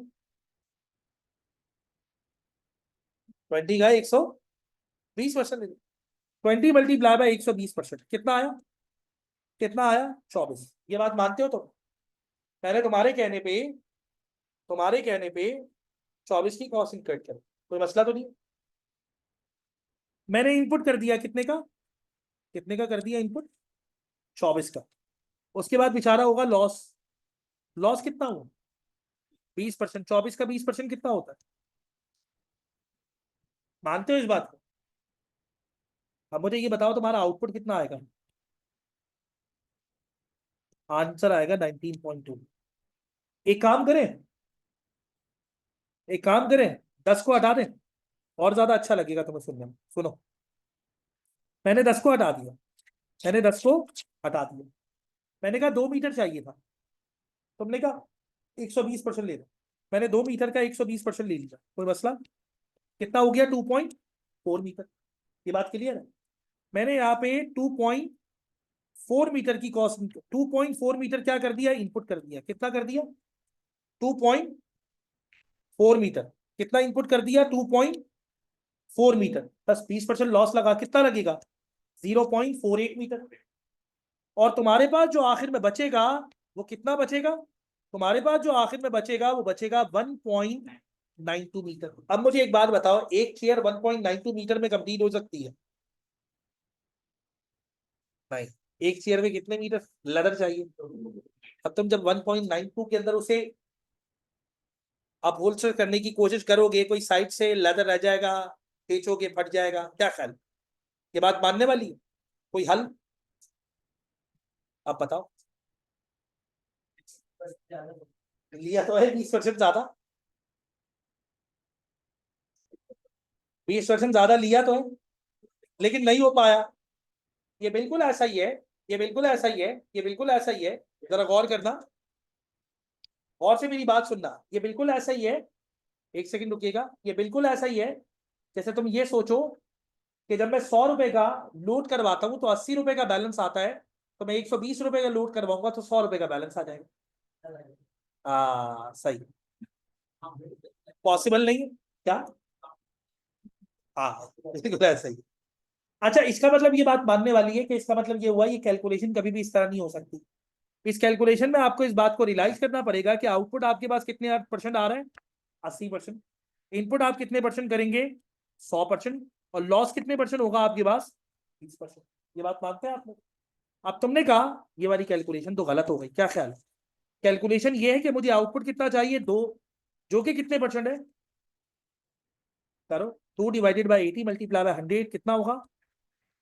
और ये बात मान लो, अब ये बात मानो कि जब मैं 2.5 में 20% लॉस बियर करूंगा तो कितने का लॉस होगा, 0.5 का। और मेरे पास बचेगा कितना, 2 मीटर।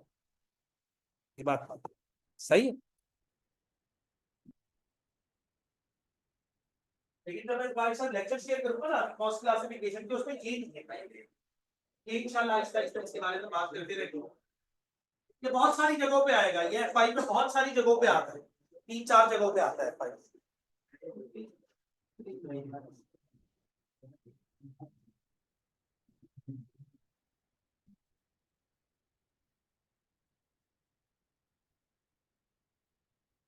यानी एक तरह से देखा जाए तो मैंने इसको ग्रॉसअप किया ना, मैंने इसको 80% से क्या किया है, ग्रॉसअप करने की कोशिश की। ये हो गया भाई सबका, क्वेश्चन नंबर 5 भी हो गया।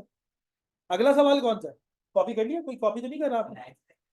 लाइफ साइकिल कॉस्ट, ये तुम्हारा क्वेश्चन नंबर 2 है। अब ये करो बेटा, इसके अंदर भी सेम टू सेम वही वाला सीन है जो अभी तुमने मटेरियल में किया है। अब वही वाला सीन किसके अंदर आ रहा है, लेबर के अंदर। वही वाला सीन जो अभी मटेरियल में हुआ है, वही वाला सीन किसके अंदर आ रहा है, लेबर।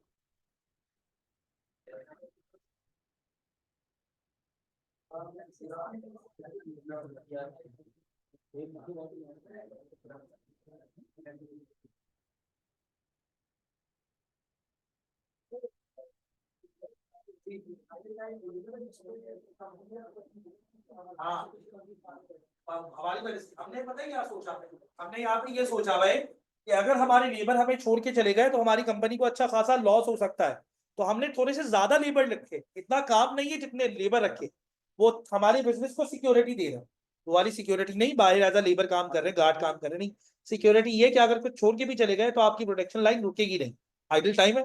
अब इसके अंदर भी उसी तरह 10% वेस्टेज हो रहा है जैसे पहले था, उसी तरह कैलकुलेशन है। बिल्कुल ऐसे ही ये लोग ट्राई करके फिर उसके बाद 6.9। अब तुम उस तरह कैलकुलेट करो जैसे अभी बात हुई है, देखो। और जिन लोगों का आंसर आ जाए यार वो क्वेश्चन नंबर 7 पे चले जाइएगा।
ये बताएंगे। हाँ भाई इसका आंसर कितना आ रहा है, 7 आ रहा है।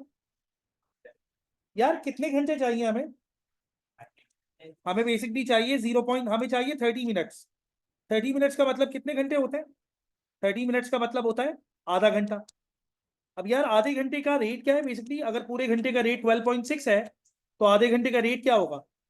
आधे घंटे का रेट होगा 6.3। आधे घंटे का रेट क्या होगा? आधे घंटे का रेट होगा बेसिकली 6.3। अब यार वही वाली बात, यहाँ पे 10% क्या है बेसिकली? Idle time. शुरू से पढ़े। These are skilled people who are difficult to recruit and retain. Advert company has more staff on this type than needed, but is prepared to carry this extra cost in return for the security it gives the business. It takes 30 minutes to assemble a radio, and the assembly worker are paid to 12.60 per hour. हम estimate क्या कर रहे हैं? 10% क्या हो जाएगा? Idle time. यानी ये जो अमाउंट है ये कितने परसेंट होगी? 90%। इसको मल्टीप्लाई किससे करेंगे? 100 से, तो आंसर क्या आ जाएगा? 7।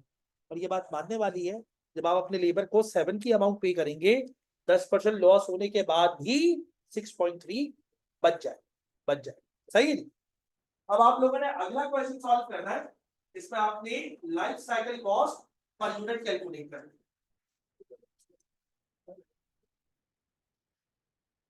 बेटा किसी को याद है life cycle cost per unit कैसे निकलती है? वैसे अगर मैं आप लोगों से पूछूं, एक सेकंड, जिन स्टूडेंट्स को याद नहीं है, कितने स्टूडेंट्स ऐसे हैं जिनको याद नहीं है life cycle cost per unit कैसे? तुम्हें याद नहीं है? वैसे ही अगर हम एक डिस्कशन करें कि यार तुम्हारे ख्याल से life cycle cost per unit का मतलब क्या होगा? नाम से ही पता लग रहा है, life cycle cost per unit का मतलब क्या होगा? टोटल लाइफ जो है उसके ऊपर जो हमारी कॉस्ट लगी है उसके अंदर हमने 1 यूनिट की कॉस्ट निकालनी। क्या ख्याल है? पूरी की पूरी लाइफ के अंदर जो कॉस्ट लगी है उसको 1 यूनिट के ऊपर क्या करना है? कैलकुलेट करना है। अब यार मुझे एक बात बताओ इधर, मुझे एक बात बताओ, कॉस्ट पर यूनिट कैसे निकालते हो? सबसे पहले क्या रखते हो? कॉस्ट, नीचे क्या रखते हो? यूनिट्स। ये बात मानते हो? तो यार तुमने सिर्फ पूरी की पूरी लाइफ की कॉस्ट ही तो निकालनी है, फिर उसके बाद पूरी की पूरी लाइफ की यूनिट से डिवाइड कर देना। हर साल की अलग अलग मत निकालो, पूरी की पूरी लाइफ की कॉस्ट डिवाइडेड बाय पूरी की पूरी लाइफ की यूनिट्स।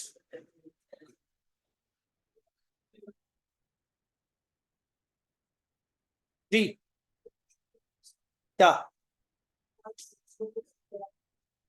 नहीं, 12.6 तो रेट है नॉर्मल वाला, 12.6 के अंदर आइडल टाइम शामिल नहीं।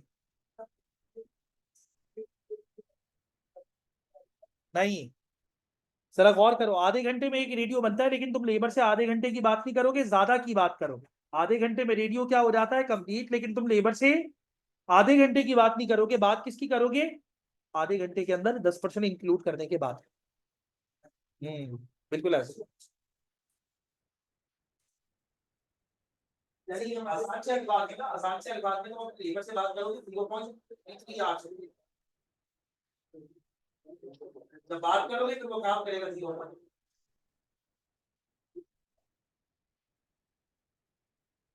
अलग अलग कॉस्ट निकालनी है, पहले एक साल, पहले साल की निकाल लो, फिर दूसरे साल की निकाल लो, तीसरे साल की, फिर ऐड करो।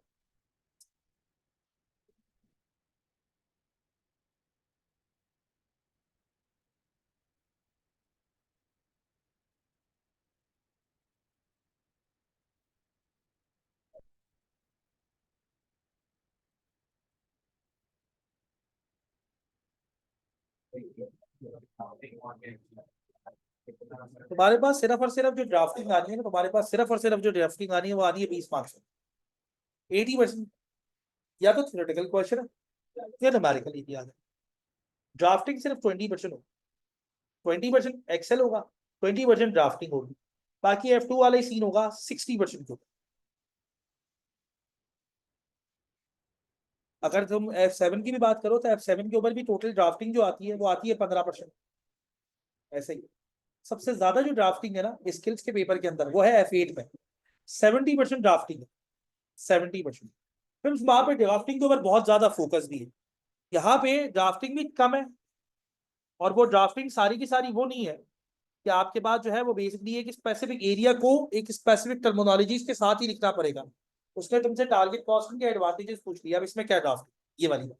लेकिन जब पीएम का क्वेश्चन आएगा ना, पीएम का जो क्वेश्चन होगा परफॉर्मेंस मेजरमेंट का, उसमें अगर तुम फाइनेंशियल और नॉन फाइनेंशियल परफॉर्मेंस इंडिकेटर निकाल लेते हो 7 मार्क्स में, तो 13 मार्क्स की ड्राफ्ट है। यानी यहाँ पे एक तरह से देखा जाए तो एक एज है। अगर स्टूडेंट की ड्राफ्टिंग स्किल्स उतनी अच्छी नहीं है तो F5 के अंदर उसको बहुत ज्यादा प्रॉब्लम नहीं होगी, वो अपने बाकी एरियाज से उसको कहीं ना कहीं मैनेज करे। और एक सर्टेन लेवल पे तो लिखना ही है ना यार। एक बात याद रखो, नंबर्स को वर्ड के ऊपर लेके आना मुश्किल नहीं होता। एक ऐसी चीज हो ना जिसके पीछे नंबर्स ही नहीं हो, वो ज्यादा मसला है। जैसे वो तुमसे पूछ ले कि यार मुझे बता दो फ्लेक्स बजट की लिमिटेशंस बता दो, अब वहां पे याद करना पड़ेगा। नंबर्स मैंने निकाल लिए ना, मैं कुछ ना कुछ उसके ऊपर लिख ही दूंगा, और लिटरली स्टूडेंट लिख देता है। निकाला आप लोगों ने कोई आंसर? कैसे?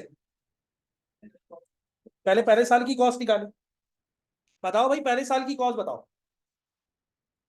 पहले साल में कैसे 10,800 आ रही है? यार ये जो 2,000 है, ये जो 2,000 है इसको आपने मल्टीप्लाई किससे किया? 2,000 को मल्टीप्लाई किससे किया? 2,000 को आपने मल्टीप्लाई किया किससे? 2,000 को मल्टीप्लाई किया 2.8 से, डायरेक्ट कर दिया, प्लस कर दिया 4500। क्या ख्याल है? फिर मैंने यहाँ पे क्या किया दूसरे वाले में? 5,000 को मल्टीप्लाई किया किससे? 2.2 से।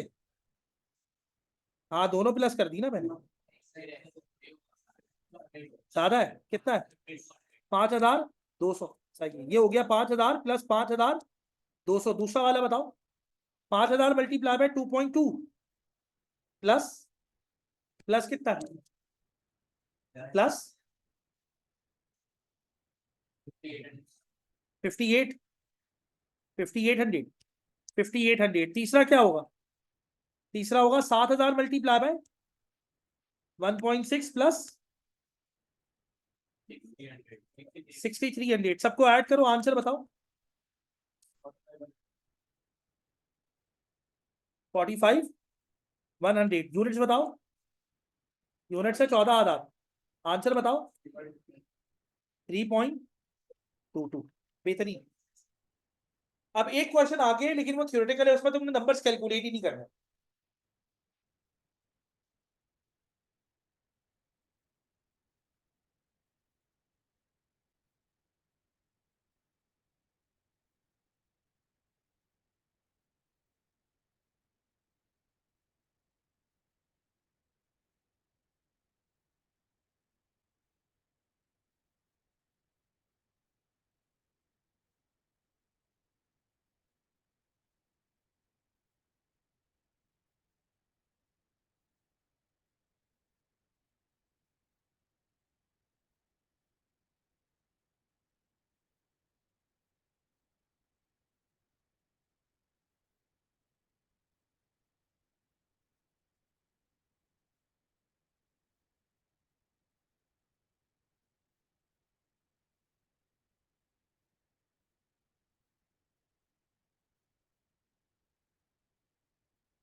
ये अगला वाला ट्राई करिएगा यार, इसके बाद वाला वो सिर्फ थ्योरेटिकल एरिया है।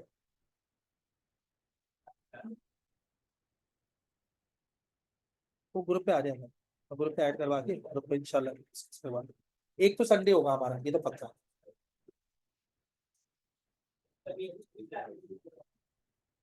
एक पर तीन, एक साल 3 घंटे की, 2 3 घंटे की, टोटल मिला के साढ़े 9 घंटे की वीकली क्लास होगी। यार ये स्टूडेंट मुझसे पूछ रहे थे सर टाइमिंग क्या रखनी है, उसने कहा सर बीच में रखिए 12 से 3। अगर इसके बारे में तुम लोगों को कोई है मामला तो बता दो। 9:30 बजे तो रखने वाला नहीं हूँ, वो तो किसी और को ही सेक्रीफाइस करवाऊंगा। मतलब मेरी यहाँ पे जो स्लॉट है वो 3 है, 9:30 से 12, 12 से 3, 3 से 5:30। तुम लोगों की 3 घंटे की क्लास है, बाकी दोनों दो दो 2.5 घंटे की क्लास। अब दो ऑप्शन बचते हैं, एक 12 से 3, एक 2:30 से 5:30। 12 से 3 ज्यादा बेहतर। हाँ अच्छा यार, मैं 2 क्लासेस के बाद वैसे ही थका हुआ तुम लोगों की क्लास लूंगा, इससे बेहतर है एक क्लास फिर तुम लोगों की क्लास फिर एक क्लास। एवरी क्लास हल्की होती है, इसमें दिमाग ज्यादा है। खैर क्या दिन पता लग जाएंगे अभी आपको, आज सर के साथ डिस्कस करके डेज बता दें। एक संडे तो होगा, एक सैटरडे भी होगा और एक संडे भी होगा। एक सैटरडे, लेकिन अगले वीक में संडे नहीं आएगा, अगले वीक में संडे नहीं आएगा, उससे अगले वीक से संडे ऑन हो।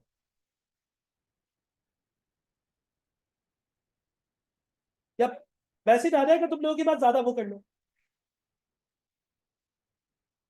या तो ट्यूसडे को या थर्सडे को, और नेक्स्ट क्लास ट्यूसडे को या थर्सडे को, और सैटरडे को तो आप लोगों की क्लास वही करेगी। मैंने यहाँ पे 2 दिन रखे, मैं ट्यूसडे है, एक थर्सडे का और एक सैटरडे का। संडे को फिर मैं आप लोगों की क्लास के लिए अलग हूँ। सैटरडे और संडे तो मिल जाएगा आप लोग। अगर तुमने बाकी चीजें देखनी हो मंडे ट्यूसडे और फ्राइडे। हाँ भाई आखिरी बताओगे यार, ये बता दो इसका क्या सीन है, या आप लोगों ने आइडेंटिफाई किया। पहले तो यार तुम लोगों को ये याद रखना पड़ेगा, पहले तो तुम लोगों को ये बात याद करनी पड़ेगी, पहले तुम लोगों को ये चीज देखनी पड़ेगी, जरा गौर करना। एक बिजनेस है, एक्सपेंड कर रहा है रैपिडली, और बाय कर रहा है मटेरियल कहाँ से, डिफरेंट कंट्रीज से, ऐसा ही है। और करेंसीज भी अलग अलग है। It has an exclusive supply delivery contract whereby the supplier logistics expert makes all deliveries into its warehouse on a cost plus basis. It pays all delivery charge on a per unit basis. सारा का सारा charge किसके ऊपर होता है, per unit. Material आता है हमारे पास, हम उसे खरीदते हैं, पर यूनिट के हिसाब से क्या देते हैं, डिलीवरी और साथ में मटेरियल की cost. Which of the following are valid explanation of an adverse material price variance? ये बताओ मटेरियल प्राइस वेरिएंस कब एडवर्स होगा, बताओ भाई। मटेरियल प्राइस वेरिएंस कब एडवर्स होगा। बेटा मटेरियल जब महंगा परचेज करोगे, जब ही क्या होगा मटेरियल प्राइस वेरिएंस। मटेरियल जब महंगा परचेज करोगे तो मटेरियल प्राइस वेरिएंस क्या होगा, एडवर्स। अब बताओ कौन कौन सी सिचुएशन में महंगा परचेज करें। एक्सचेंज रेट की मूवमेंट की वजह से ऐसा हो सकता है कि मटेरियल महंगा हो जाए, पाकिस्तान में डॉलर का रेट की वजह से हो सकता है मटेरियल महंगा हो जाए। बेटा ये पुरानी गाड़ियों की सारी गाड़ियों के रेट इसी चक्कर में बढ़ाए थे कि डॉलर चला गया 330 पे, फिर आगे बेचारा 270 पे, लेकिन कम नहीं किए इन लोगों ने। खैर एक्सचेंज रेट मूवमेंट के चक्कर में। अच्छा ये बताओ डिस्काउंट से मटेरियल प्राइस वेरिएंस एडवर्स होगा, नहीं होगा। ये बताओ अगर इंटरनेशनली डिमांड बढ़ जाए मटेरियल की तो प्राइस हो जाएगी, बढ़ जाएगी, तो ये होगा या नहीं होगा, होगा। अगर एक्स्ट्रा सप्लाई आ जाए तो यार यही वाली बात आ रही होती, कभी कभार स्टूडेंट से सुनते वो कहते सर मुझे याद नहीं आ रहा सप्लाई से क्या होता है। मतलब ये जो चीजें होती है ना ये मारती है फिर आगे। सप्लाई बढ़ गई तो प्राइस खुद ब खुद क्या हो गई नीचे, तो मटेरियल प्राइस वेरिएंस एडवर्स थोड़ी होगा, फेवरेबल हो जाएगा। अगला बताओ इंटरनेशनली ऑयल की प्राइसेस क्या हो गई, बढ़ गई। बेटा मटेरियल ऑयल से रिलेटेड ही तो है। यहाँ पे किसी वक्त में जाओ रक्शे वाले के पास, उससे जाके कोई यार यहाँ पे छोड़ देता, कहता 500 रुपए, उससे कोई यार इतने ज्यादा रेट, यार पेट्रोल महंगा हो गया, होता है या नहीं होता। पहले गैस बंद होती थी, अब पेट्रोल महंगा हो गया, वो अल्टीमेटली वो इसी में यार लाजमी बात है, डिलीवरी किसके ऊपर चल रही है, ऑयल के ऊपर ही तो चल रही है, वो एक अलग बात है। लेकिन शिप्स अभी तक इलेक्ट्रिक पे जा ही नहीं रही, शिप कहाँ से चली। Increase in the dividend paid, क्या इसका कोई रिलेशन है? नहीं, तो 3 हुआ है। कौन कौन से 3? 1, 2 और 3। सही है जी। चले यार, इसके अंदर 2 सवाल रह गए, अब जरा गौर करिएगा। नहीं नहीं, 2। अच्छा, तुम्हारे पास एक ही है। आ रहा हूँ यार, आ रही है। सही है जी, एक सवाल रह गया, वो आप लोग करके आइएगा। सर इंशाल्लाह आप लोगों को ग्रुप के ऊपर ऐड कर देंगे, तो फिर इंशाल्लाह जो है वो हम लोग उसी हिसाब से देख लेंगे। आगे आने वाले वीक में संडे को क्लास नहीं होगी, तो अगले आने वाले वीक में या तो तुम्हारी 2 क्लासेस होंगी या 3, लेकिन संडे को नहीं होगी। संडे उससे अगले वीक में ओपन होगा। आज तो वैसे ही सैटरडे, अगले वीक में क्लासेस है ना, होपफुली 3 ही होंगी, मतलब मैं ऐसे ही कह रहा हूँ, होपफुली 3 ही है, लेकिन संडे को नहीं होगा। आपके पास नंबर आ गया? अगर ग्रुप बन गया तो मैं ग्रुप के ऊपर ही वो मटेरियल रख दूंगा, पर आप मुझे मैसेज कर दीजिएगा, मैं आपको वो शेयर कर दूंगा। ड्राइव की सिर्फ एक लिंक है। सही है जी। बाकी जितनी स्टूडेंट्स का कोई क्वेश्चन हो ऑनलाइन, वो मुझे मैसेज कर सकते हैं। अल्लाह हाफिज़।